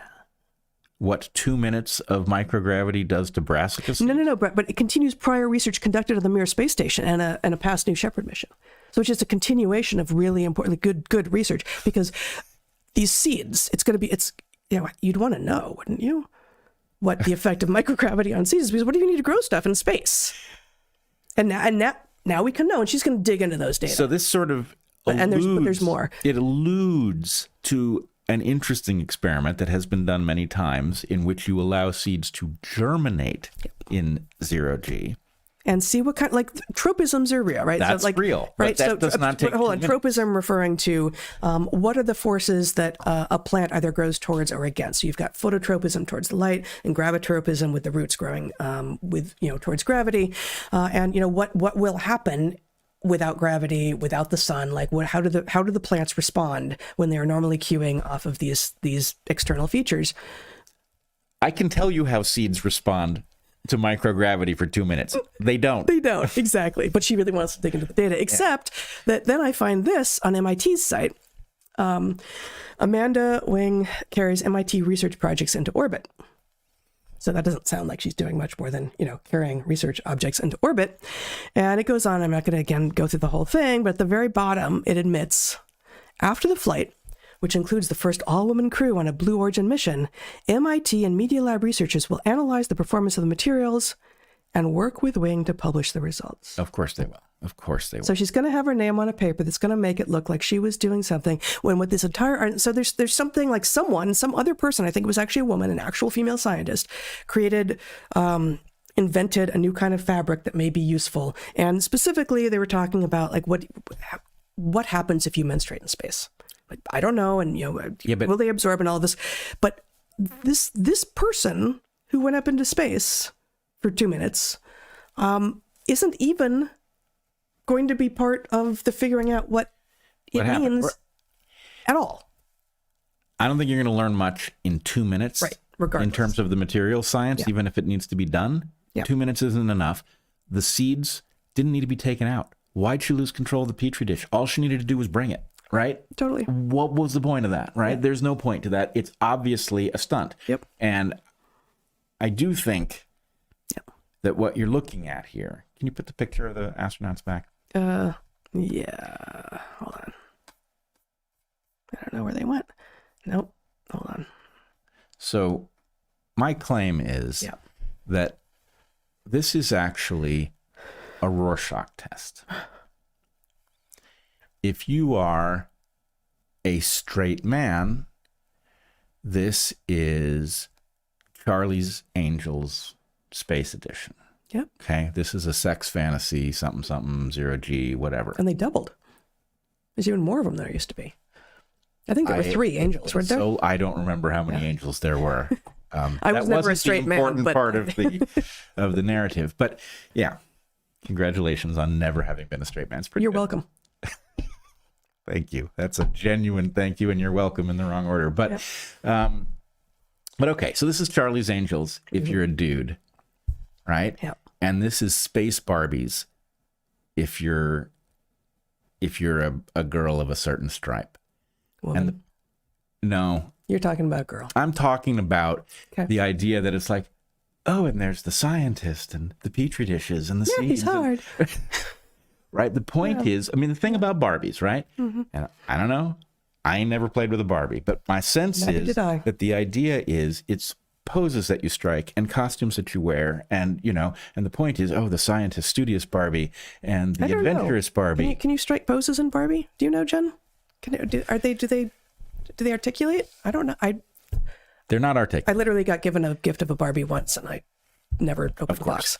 But the point is, the idea that the important thing about science is the scienciness of it, right? And the important thing about the swashbuckling, courageous thing is the outfits that you get to wear and the danger that you get to face, and right. The point is, it's play, and we all understand the space tourist thing, right? Yeah. We all understand, hey, if it was free, would I like to experience 0G? Would I like to look at the Earth from higher than I've ever been? Of course. But is it like valid progress, or is it some personal selfish thing that you get to do if you attain a certain status or whatever? Right? It's the latter. But in terms of, Jeff Bezos's ego and, the valuation of his business, it has to be something else, right? This has to be, Jeff Bezos, the strong, virile man with the hyper attractive new wife, head to head with Elon Musk for access to space and hyperplastic. It's something that has to, and it has to be mentioned in here somewhere. Yep. That the resemblance between Jeff Bezos's version of a rocket and a penis is maybe more than it needed to be. Yeah. Yeah. It's a bit much. It's a bit much. So anyway, okay, he's got some psychological issues that he's working out on, like, the front pages of newspapers, and it's... I feel that the X got out and not a moment too soon. Yeah. Well, this has a lot to do with hyper-enabled males competing, on a global landscape over very traditional caveman stuff. And Right. And that is why I showed the big federal contracts that just got delivered to, or just got awarded to Bezos's company and Musk's company, because it does feel like, oh, is this like, at some level, this is just all the same shit over and over and over again. And this quasi celebration of female empowerment, right, in which what we're actually celebrating in part is the ability of an attractive woman to attract wealth. right. Great, fantastic. That was hard. Like that is older than humans. Like that is what some percentage of attractive women, attractive females will do. Like that is we all know this. And then they stuck a couple people in there who kind of sort of have some kind of background, and I'll talk a little bit about the other one, Aisha. But in both cases, you just have the sense of like, I hope I'm wrong. Well, I hope you're actually capable, but boy, does this smell like DEI, faux female empowerment. I'll bet these are people who say things like, I have imposter syndrome just like everyone. And my feeling is, and I've gotten pushback from this, but we all, if we have any capacity at all, should have both confidence and humility, and be constantly testing our own understanding of the world against other people and against the world and against our own understanding itself over and over and over again. But if you have the constant sense that you actually aren't up to the job that you're doing and that you're kind of faking it, maybe you are. Maybe you're just actually an imposter. We've seen a lot of them. Yeah. Oh, imposters are very common. Yes. No, it's an imposter syndrome. Nope. That's just imposter. Being an imposter. So it is also, I don't know how to formulate this exactly, but we were talking a few minutes ago about the idea that we need some designator for the classical version of something. Classical feminism, where the idea is, women should have equal access to stuff.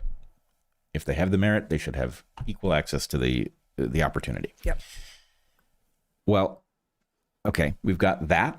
We've got trad, where you don't have equal opportunity. And then we have this new thing where somebody who is behaving in an ancient way, which is attractive female, beds down with powerful male and gets spoils without without merit that is otherwise evident. Right.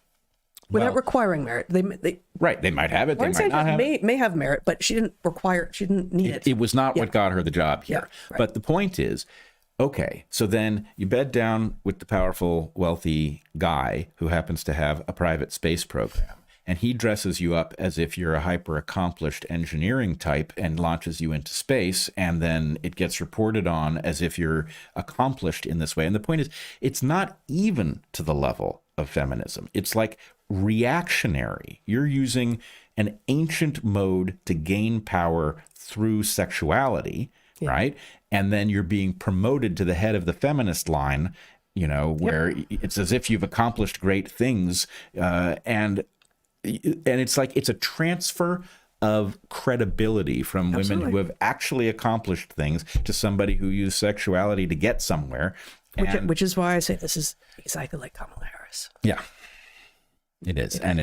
So that's now what we are told to celebrate as we pretend that women are advancing the world, as we demand equity in representation in places where it's insane to demand such things. Yes, and the disguising of the one mode, the ancient mode, as if it's it's the frontier of progress. It's like, no, this there's nothing new there except the spacecraft, which you had nothing to do with. Exactly. Okay, so I the only thing I'll say about the other woman who nominally has some background that is relevant here, Aisha Bowe, she was employed at NASA for 6 years, salaried, and then 2 years as a contractor. I don't know exactly what she did. She received some awards, but they were all DEI awards. So I don't know. Again, I don't know. This is the problem with affirmative action, right? Like you don't want to be known as the affirmative action hire, because then everyone always wonders, like, what was that? I don't know. And she argued in an Ebony article that I'll include in the show notes that she's got a couple of successful companies, and that she never looked for venture capital because it was easier to get money from the government, because it was more straightforward, and because they have special programs for African American and women-owned businesses. And so that, okay, but you're already really, really successful and powerful, and like maybe try the even playing field now that you've successful at the very least, right? And she said to People magazine, and I'll just That's actually, I just want to pause for a second. That's actually really important. I think so. Maybe you needed a leg up in order to get where you were going. But once the advantages have allowed you to get to where you should be able to compete on a level playing field, the question is, well, why wouldn't you? Yeah. Right? And maybe the answer is because I'd be a fool. The game doesn't work that way. The answer is just like, rich people who say the tax code is too fair to me, but I'm certainly going to take advantage of all of the advantages it gives me while arguing for a change in the tax code. Yeah. On the other hand, if you look at, in particular, Glenn Lowry does a very good job with this point, and it's personal to him, right? His point is, I don't need your fucking help. Right. I can do this absolutely without you handing me an advantage. Right. And by, so. The sort of the middle ground that I suggested might be the right one that you then picked up is not Lowry's point. It's okay, maybe there was a reason to use those programs, those government programs, to get the leg up to begin with. Maybe. Yeah. I don't want to be in the position of defending that, but maybe. So. Yeah. But then the programs themselves should basically govern themselves such that once you have demonstrated a certain amount of success, you no longer have access to those things, which are not supposed to just be for everyone with a particular skin color or a particular chromosome complement. Yeah. It's precisely to right historic inequalities. And if you yourself have benefited enough that you are now succeeding greatly, those benefits should go to others, if those benefits are going to exist at all. Especially if you're then, and this is not her fault, because how could she have seen this coming, but especially if you are then going to be held up as an icon of accomplishment. And the point is, well, all right, that seems like cheating for a photo op in this case. Yeah. Now, some of what she says in this Ebony piece, I was impressed by. I thought, I don't know that she's a scientist. I don't know what she did for NASA, but she appears to be a very smart businesswoman who has accomplished things and is actually spreading science literacy to children, among other things. So that doesn't. None of those are preconditions for having been on this, Space Barbie flight, but she does seem like someone with some gravitas. How about that? That's it.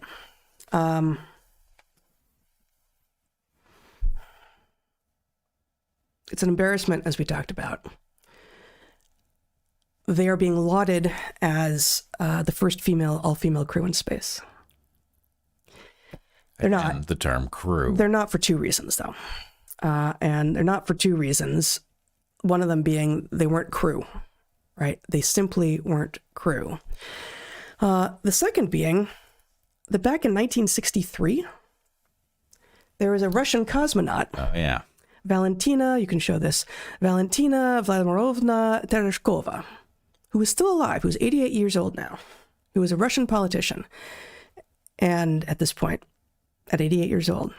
And Wikipedia is crap, as we all know, but I'm going to read the first paragraph of Wikipedia because most of the stuff on her is in Russian, and I don't read Russian.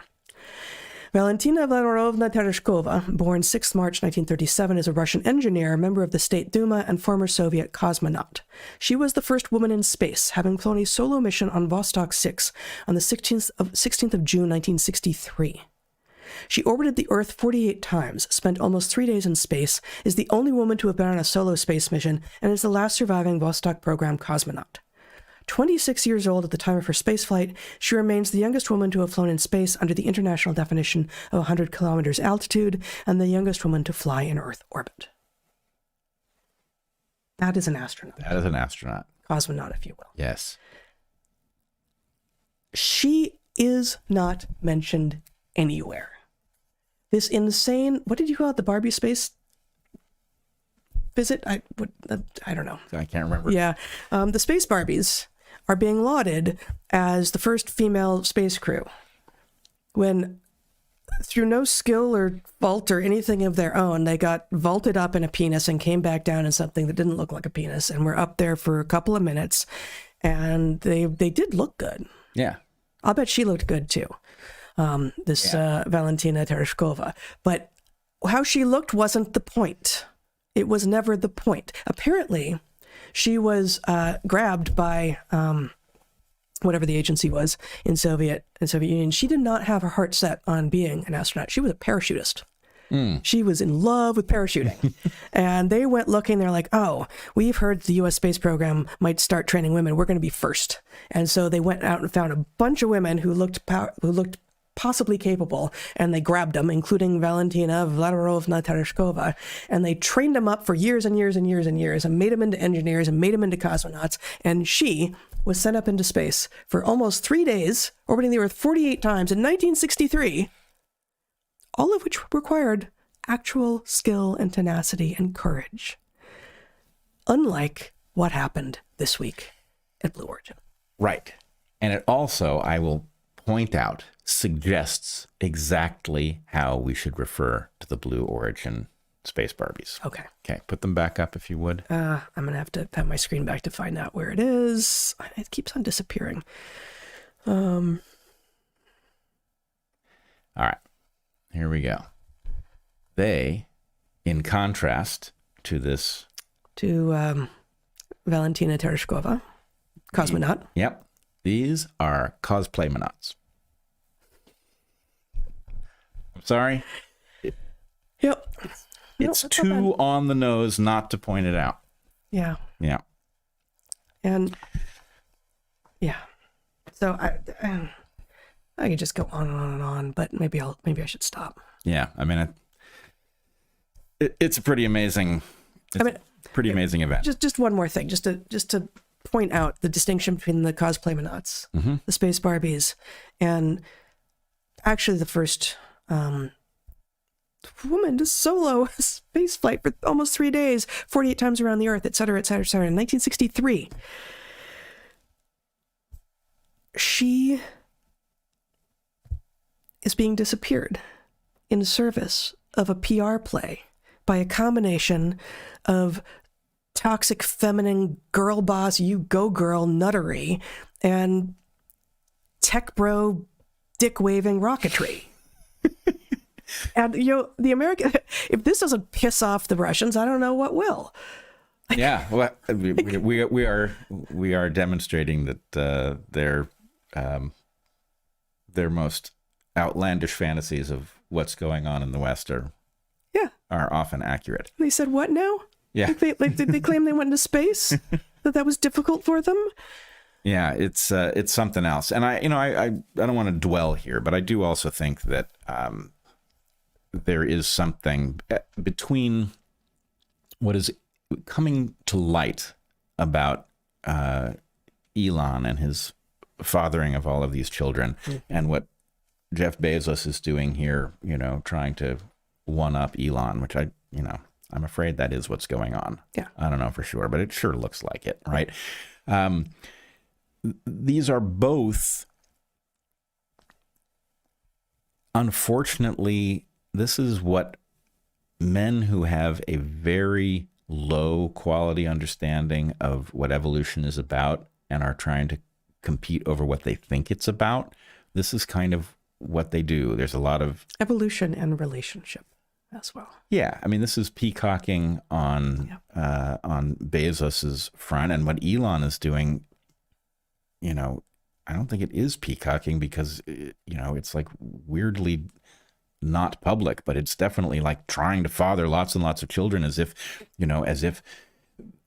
I think he just hasn't understood actually that the genes that drive men to try to leave lots of offspring, most of the genes that Elon is going out of his way to propagate are like, respiratory enzymes, digestive stuff that you couldn't possibly care about the spelling. These things really want to get into the future, but you know, especially if you're Elon Musk and you have as much opportunity as he does, you know, frankly, not only to better humanity by pushing us in new directions, but frankly, Elon actually has some of the technologies in which humanity's future, you know, the balance of humanity's future may be held. And, you know, to be wasting his time advancing his genes, which I'll bet you aren't special, right? It just, I don't think he needs to spend much time.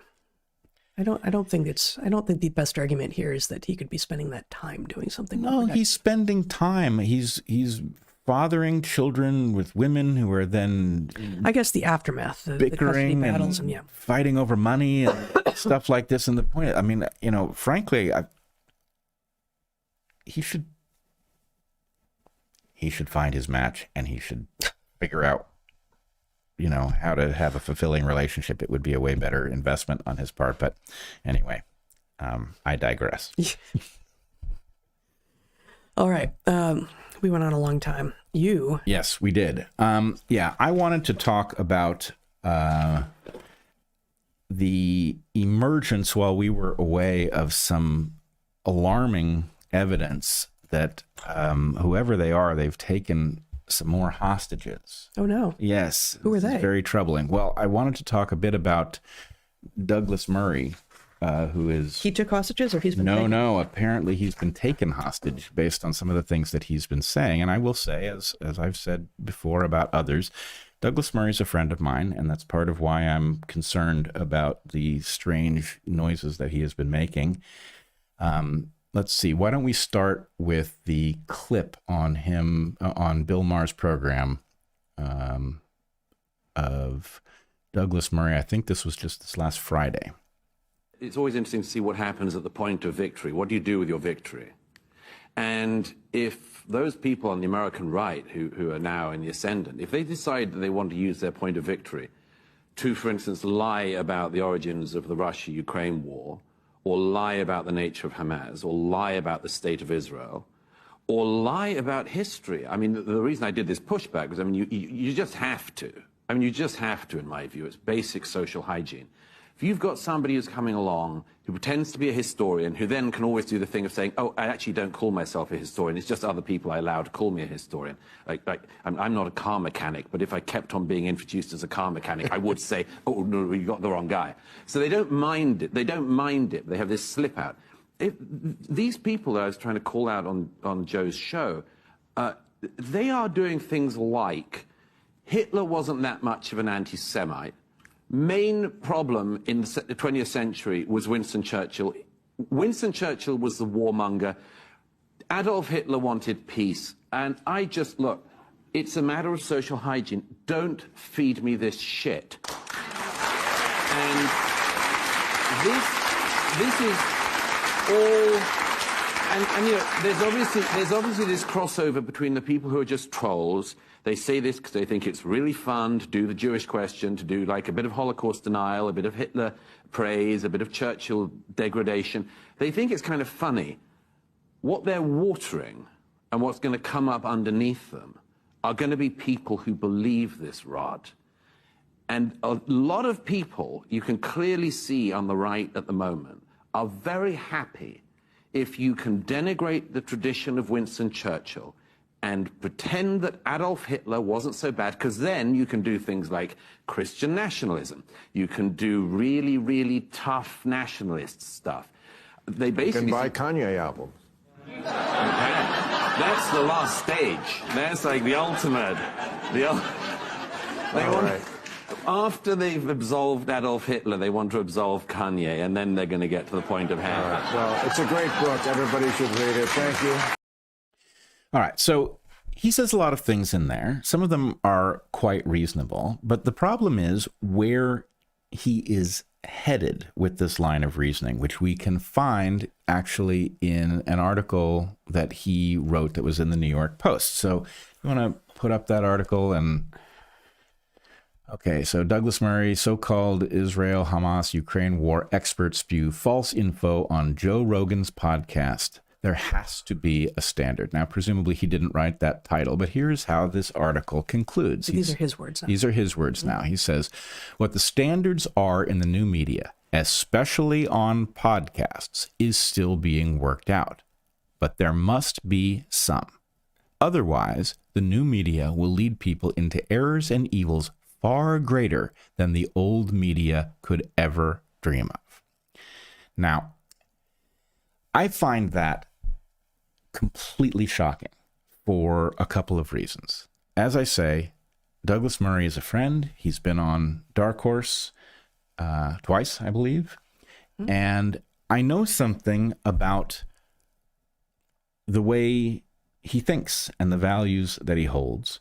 And I also know him to be one of the best orators that we have. He speaks with extreme precision. And so to have him say something that violates not only his own values at such a profound level, but values that are actually not just central to, but maybe the central values of the West, which Douglas Murray has been a strident champion of since long before most knew that it was even in jeopardy, yes, raises some alarm. What is going on with Douglas that suddenly he's ready to make an anti-free speech argument like this?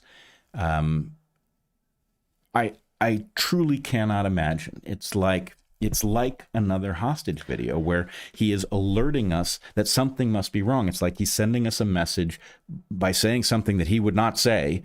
It must imply that there's something we can't see.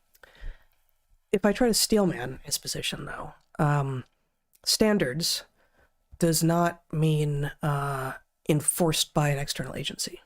Standards can be like morals as opposed to laws, right? Like, we need a culture of such and such that we are then expected to, not just allowed to, but expected to point out when someone breaches the sort of cultural standards that we have accepted.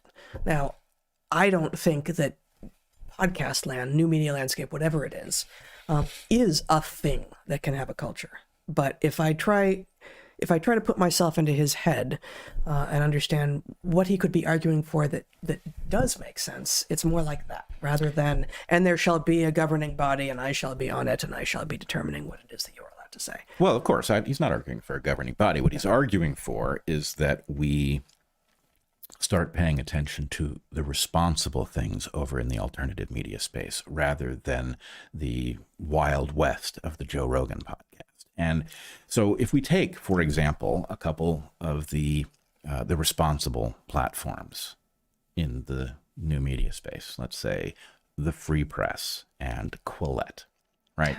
These are institutions that match what Douglas appears to be advocating here.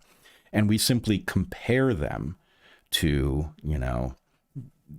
the Joe Rogan podcast over the course of something like, COVID. And we see how they performed. Well, the Free Press and Quillette failed. Is there a polite term for shit the bed? Failed. Failed. Okay, that's it. Yeah. They failed utterly. Mm-hmm. And not only did they fail utterly, but they revealed that whatever standards they may have are actually not about prioritizing truth above all else, because they didn't update and correct their errors once it was clear that they had made errors. Not only clear that they had made errors, but once both Quillette and the Free Press had people in their immediate social circles who suffered from vaccine injuries, and yet they couldn't even figure that out. So they couldn't bring themselves to say anything. Whatever the answer is, they had a journalistic obligation to tell the world that they were being the public was being lied to in ways that was going to cause the public to do grave physiological injury to themselves. Mm-hmm. They couldn't bring themselves to report that story. So how did Joe Rogan do? Pretty great.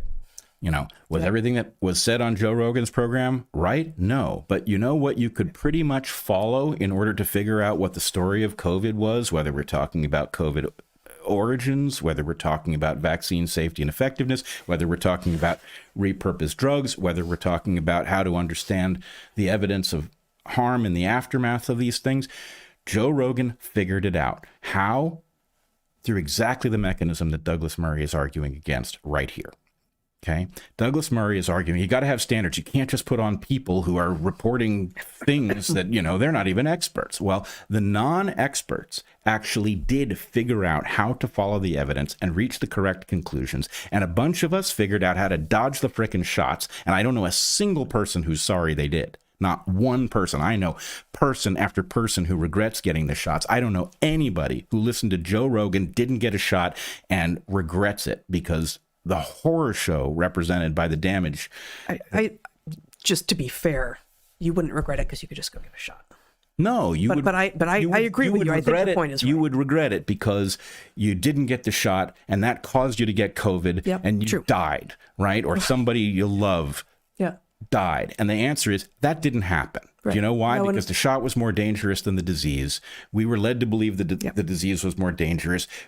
All of the harms that were well known about these shots before they were put on the market were buried so that we couldn't see them. So the fact is, the ability to discover that was present. The mechanism by which we discovered it is well known. It is the exact thing that the founders of this great country put first on the list of our enumerated rights for a goddamn reason. It was, they couldn't name a podcast. They couldn't have called out Joe Rogan, but they came as close as they could come to saying, sorry, there's no source of high quality information versus low quality information, malinformation, disinformation. You can't know ahead of time. The mechanism by which you come to understand what is true, Douglas, is discussion. It is discussion in which nobody gets to set the rules about what kinds of opinions can be investigated. And yes, that does cause some garbage stuff to be said, but what reveals that it's garbage stuff? Free and open inquiry that reveals that actually it doesn't stand up to scrutiny. That's how you do it, Konstantin Kisin.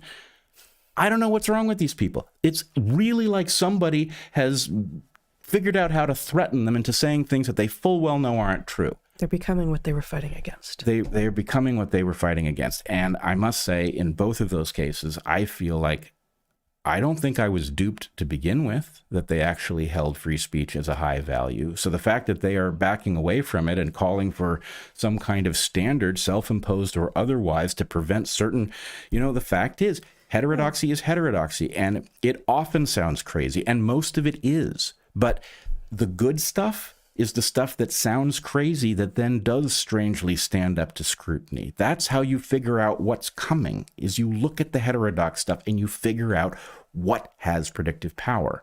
And you can't get around that. And the people who tried failed. So, but I think there's an error in thinking that imagines when you're in the middle of a fight. And there are a lot of people joining from all places, all sides, people you never knew before, didn't know exist. And some of those people, like us, may think, wow, this is nuts, and the ground is really unstable, and we're going to definitely try to find some place from which we can tell what's true and what's not. But we know that the ground will continue to move, and that there will continue to be changes in the environment, in the social world, whatever it is, that mean that once you've arrived at some place that is true now, doesn't mean that if you stay still, it will always be true. It seems like the argument that Douglas is making here, and that you say Konstantin is making as well, imagines that in those early chaotic days of everyone going like, well, I'm heterodox, and they really seem to be, and right, many of us really seem to be, that actually the model in their head, whether conscious or not, probably not, was once we get this figured, we're there. We just got to cement the thing, and then we'll be at the center, and we'll be the media that needs to be, and then we will resist all comers. Yeah, but I want to bring two things in from conversations we've had at other places and other times. Longtime viewers will be familiar. One of them is the idea that there is a subgroup within those who fought courageously against the woke revolution. There is a subgroup that feels like woke really was the problem. And actually, if we can just get rid of the woke, then we can go back to doing what we do. And the answer is no. The system was so thoroughly rotten to the core. The reason that the institutions were vulnerable to woke was that they were already effectively deceased. Precisely. Right? Yes. So you can't just get rid of the woke. That was the mistake, as you have pointed out so eloquently at UATX. Mm-hmm. You can't just get rid of the woke and reboot the institutions. You actually need new institutions that are immune to the things that made them vulnerable to woke. And it is exactly the same thing in journalistic space. You can't just take the woke out of the New York Times and go back to being the New York Times under the name Free Press. Actually, you have to learn the lesson of what happened to the New York Times, whether it was Project Mockingbird or it was some sort of organic arrogance that took it down. You have to fix the basic problem in order to have an institution worth having. And actually have the courage of your convictions and be prepared to be wrong sometimes and have to step back and say, that thing we're taking back, we were wrong about it, and not just be cringing in the corner while by flying a banner of courage. Right. Which is the worst kind of hypocrisy. It is the worst kind of hypocrisy. And look, to take another friend to task, Barry, you owe us an apology. You do. You got COVID wrong. We had it right. That's now obvious. And so you can't take the Wild West podcasts and shove them out of the way for your new institution. I mean, frankly, just like Quillette, Barry demonstrated part of what she was about. She was exactly right, right? What Barry used to say was, these institutions cannot be repaired. We are going to have to build parallel ones. That's what she used to say. And she was right, and she did it. She was able to build an institution, just like Claire Lehman before her, right? They built parallel institutions that had potential, but those institutions were not founded around the basic principle of following the truth wherever it may lead. The evidence tells you what is right. Predictive power is the answer. And at the point you've gotten something wrong, like COVID, you can't just find the middle ground and slap both sides and become the new institution. You don't have the recipe for figuring out what's true. And so, I don't know. I'm hoping that all of these people who at one point seemed to see the correct direction to be heading and seemed to understand how broken the institutions were will understand that as much as you may not like it, that lots of ideas are going to be discussed on Joe Rogan and lots of guests who have some perspective that you are certain is wrong and you may be correct in that. The answer is that's how we figure it out. And I will point out, in that clip on Bill Maher, Douglas Murray says something about, these terrible people are questioning the anti-Semitism of the Nazis. Well, here's the thing. First of all, I want to point out, you and I were having discussions long before people started freaking out about all of this anti-Semitism on Twitter. You and I were talking about what I called Nazi Twitter. I was trying to alert people that it was there. And in fact, I think we have a clip of that. Jen, you want to put on that clip? We talked about it briefly some weeks ago, maybe a month and a half ago. I had gotten, for whatever reason on Twitter, dumped into what I call Nazi Twitter, right? And I tweeted about it yesterday or the day before, and I got back a reaction that I was not expecting. First thing is, people think that I am using that term the way it's been leveled at people like us or Bobby Kennedy, right? That I'm abusing the term, that Nazi is a buzzword and that you can tweak people's amygdala by using it. Nope. No.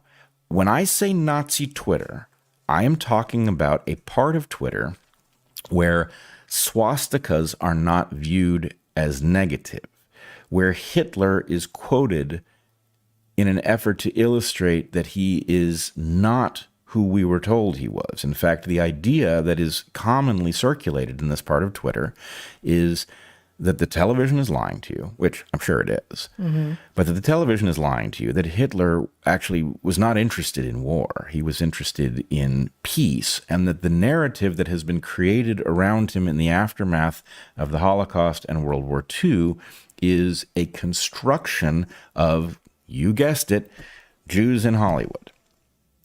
Right? Now, Amazing. Okay, so And that was from a year or two ago? I can't remember. It was July of 2023, maybe. Okay. Something like that. In any case, so I am not somebody who has a soft spot in my heart for this stuff. Of course not. At all. Right. I have no tolerance of it.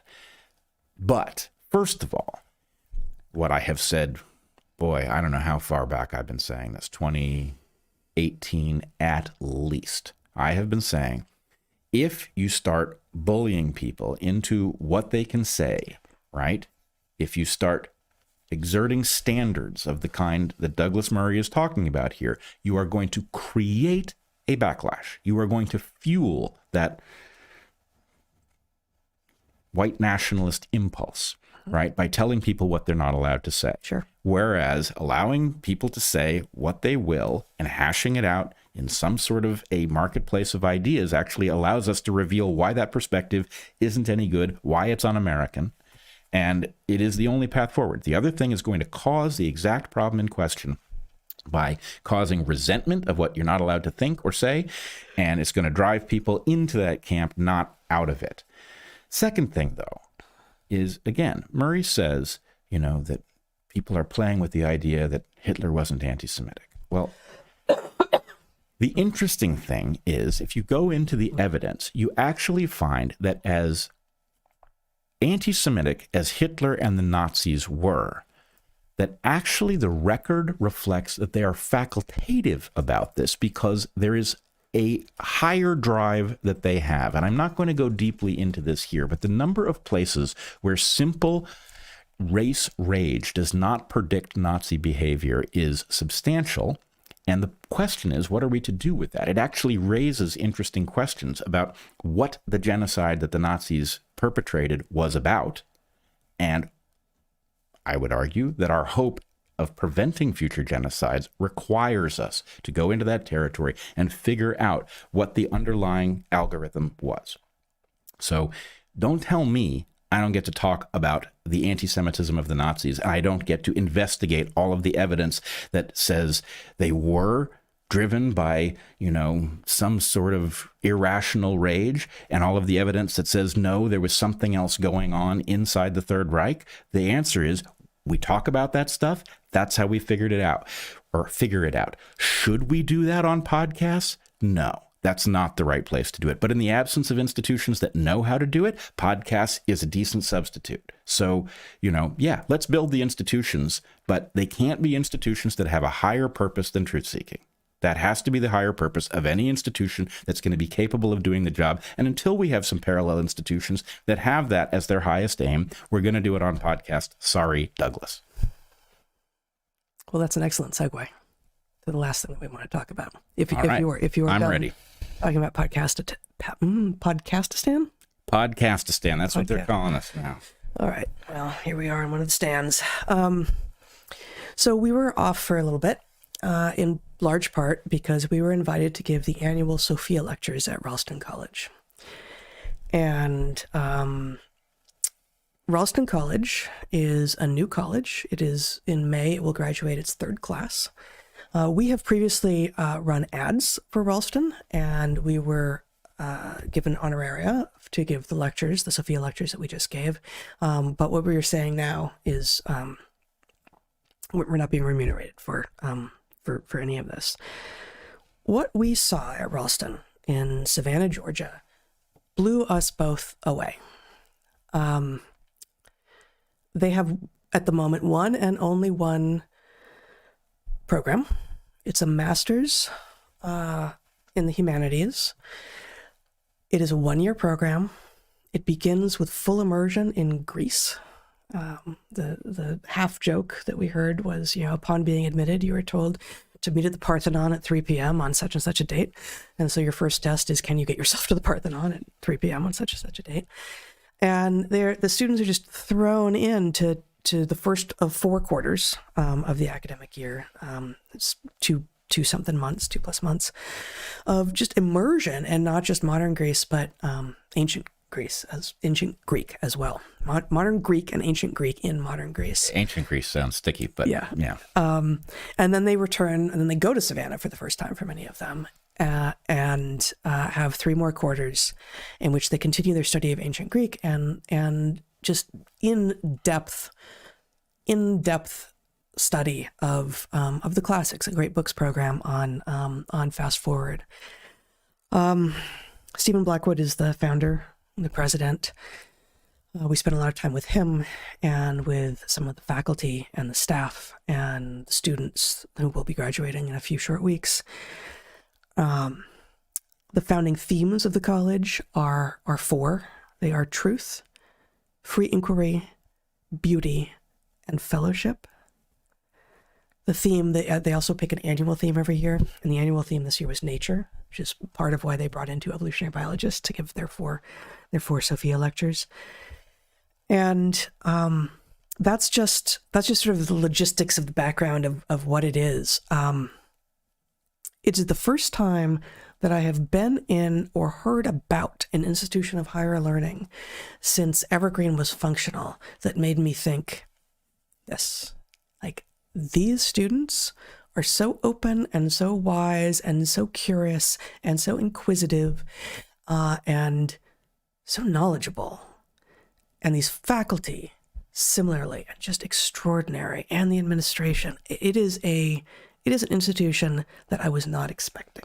Yeah, I was caught off guard too. I was very hopeful and blew me away. This was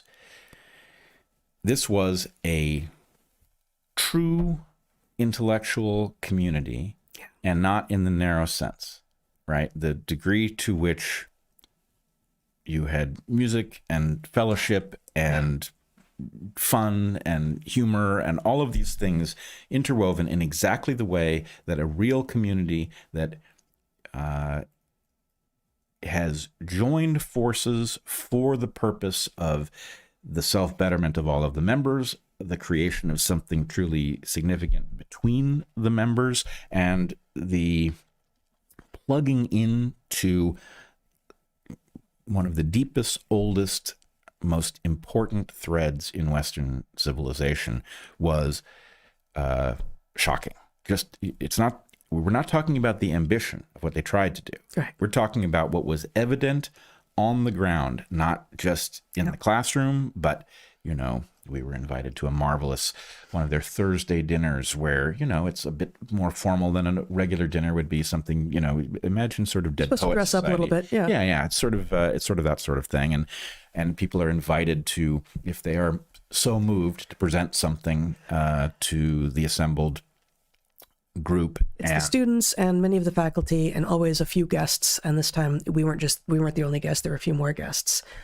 And so it's a group of, 40 people or so. Yeah, like that, 40 people 50, or so. Something. But you can imagine it's exactly the kind of thing that, terrifies a normal person to get up in front of such a group and put yourself out there by, even what you've chosen to present. And then are you going to present it well? And but just the degree to which the trust in the room was so strong that people absolutely held nothing back and, presented in, everybody there is involved in speaking Greek to one level or another, but the range over which they speak it is tremendous, and you and I speak none, and so there are recitations in Greek. Recitations from Socrates?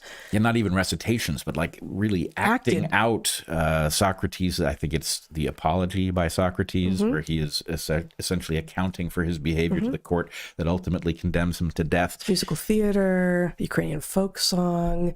One of the students does amazing imitations of his fellow students and the president. And the president, yeah. And a few of the people who got up to present got a little flustered and recovered.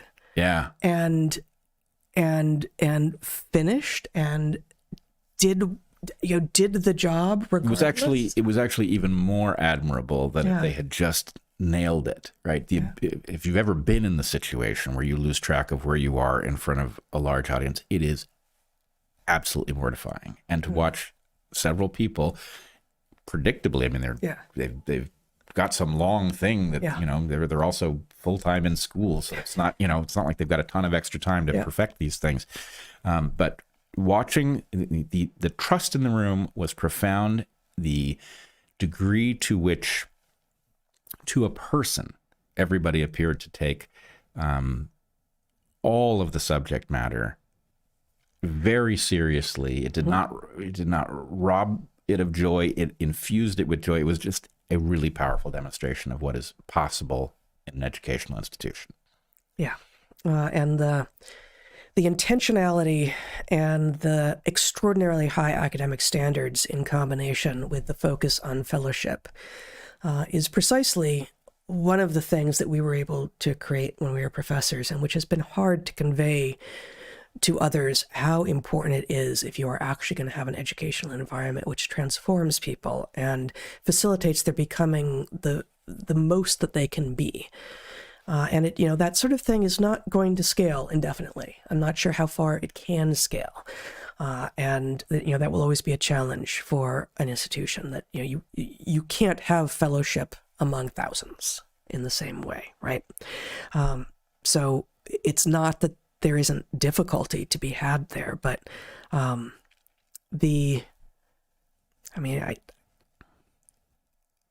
you have to see it. And if, you know, if you are near Savannah, at the point that there are more public events, such as our talks were, highly encourage it. Look them up, consider it as a possibility if you are at a time of life or you have children who are. It is. We also met some alumni. We had dinner around a campfire with some alumni from the first and second years, and not an alumni, but including actually an Evergreen alum, and just seeing sort of the worlds come together around, again, inquiry, free inquiry, truth, beauty, and a fellowship. These are the four themes that they center themselves around, the four values that they have, and how extraordinary, really, to have that as a goal and to be achieving it. Yeah, I will say, actually, I'm searching my mind for other examples of institutions that appear to be successful in this moment. And I'm struggling to find a single one that I would add to the list. This is an institution that is doing what it says it's doing, and is, you know, it's still small, but it's not tiny. We're talking about, you know, it's hard to gather, you know, 40 or 50 people and not have a single person who, you know, is an exception to the rule that everybody is invested in, in the communal effort. So it really is an educational institution of a kind that is, I thought, was completely absent from the landscape. It's a powerful demonstration, and I hope that they do figure out how to expand it from the massive success that they've had with their Greek focus to something that includes sciences more deliberately. That's a question. It's not obvious how you do that, but I'm very hopeful that, given how they've slam dunked their first goal that they set for themselves, I'm very interested to see where it goes. Indeed. So thank you, Ralston, and Stephen, and everyone there. It's really congratulations. eye-opening. You've done great things. Indeed. All right. I think we did it. I think it is done. Yeah. So now do I get to take a nap? Excuse me. So we'll be back on Wednesday at our usual time, 11:30 a.m. Pacific. And join us on Locals. And until we see you next time, be good to the ones you love, eat good food, and get outside. Be well, everyone.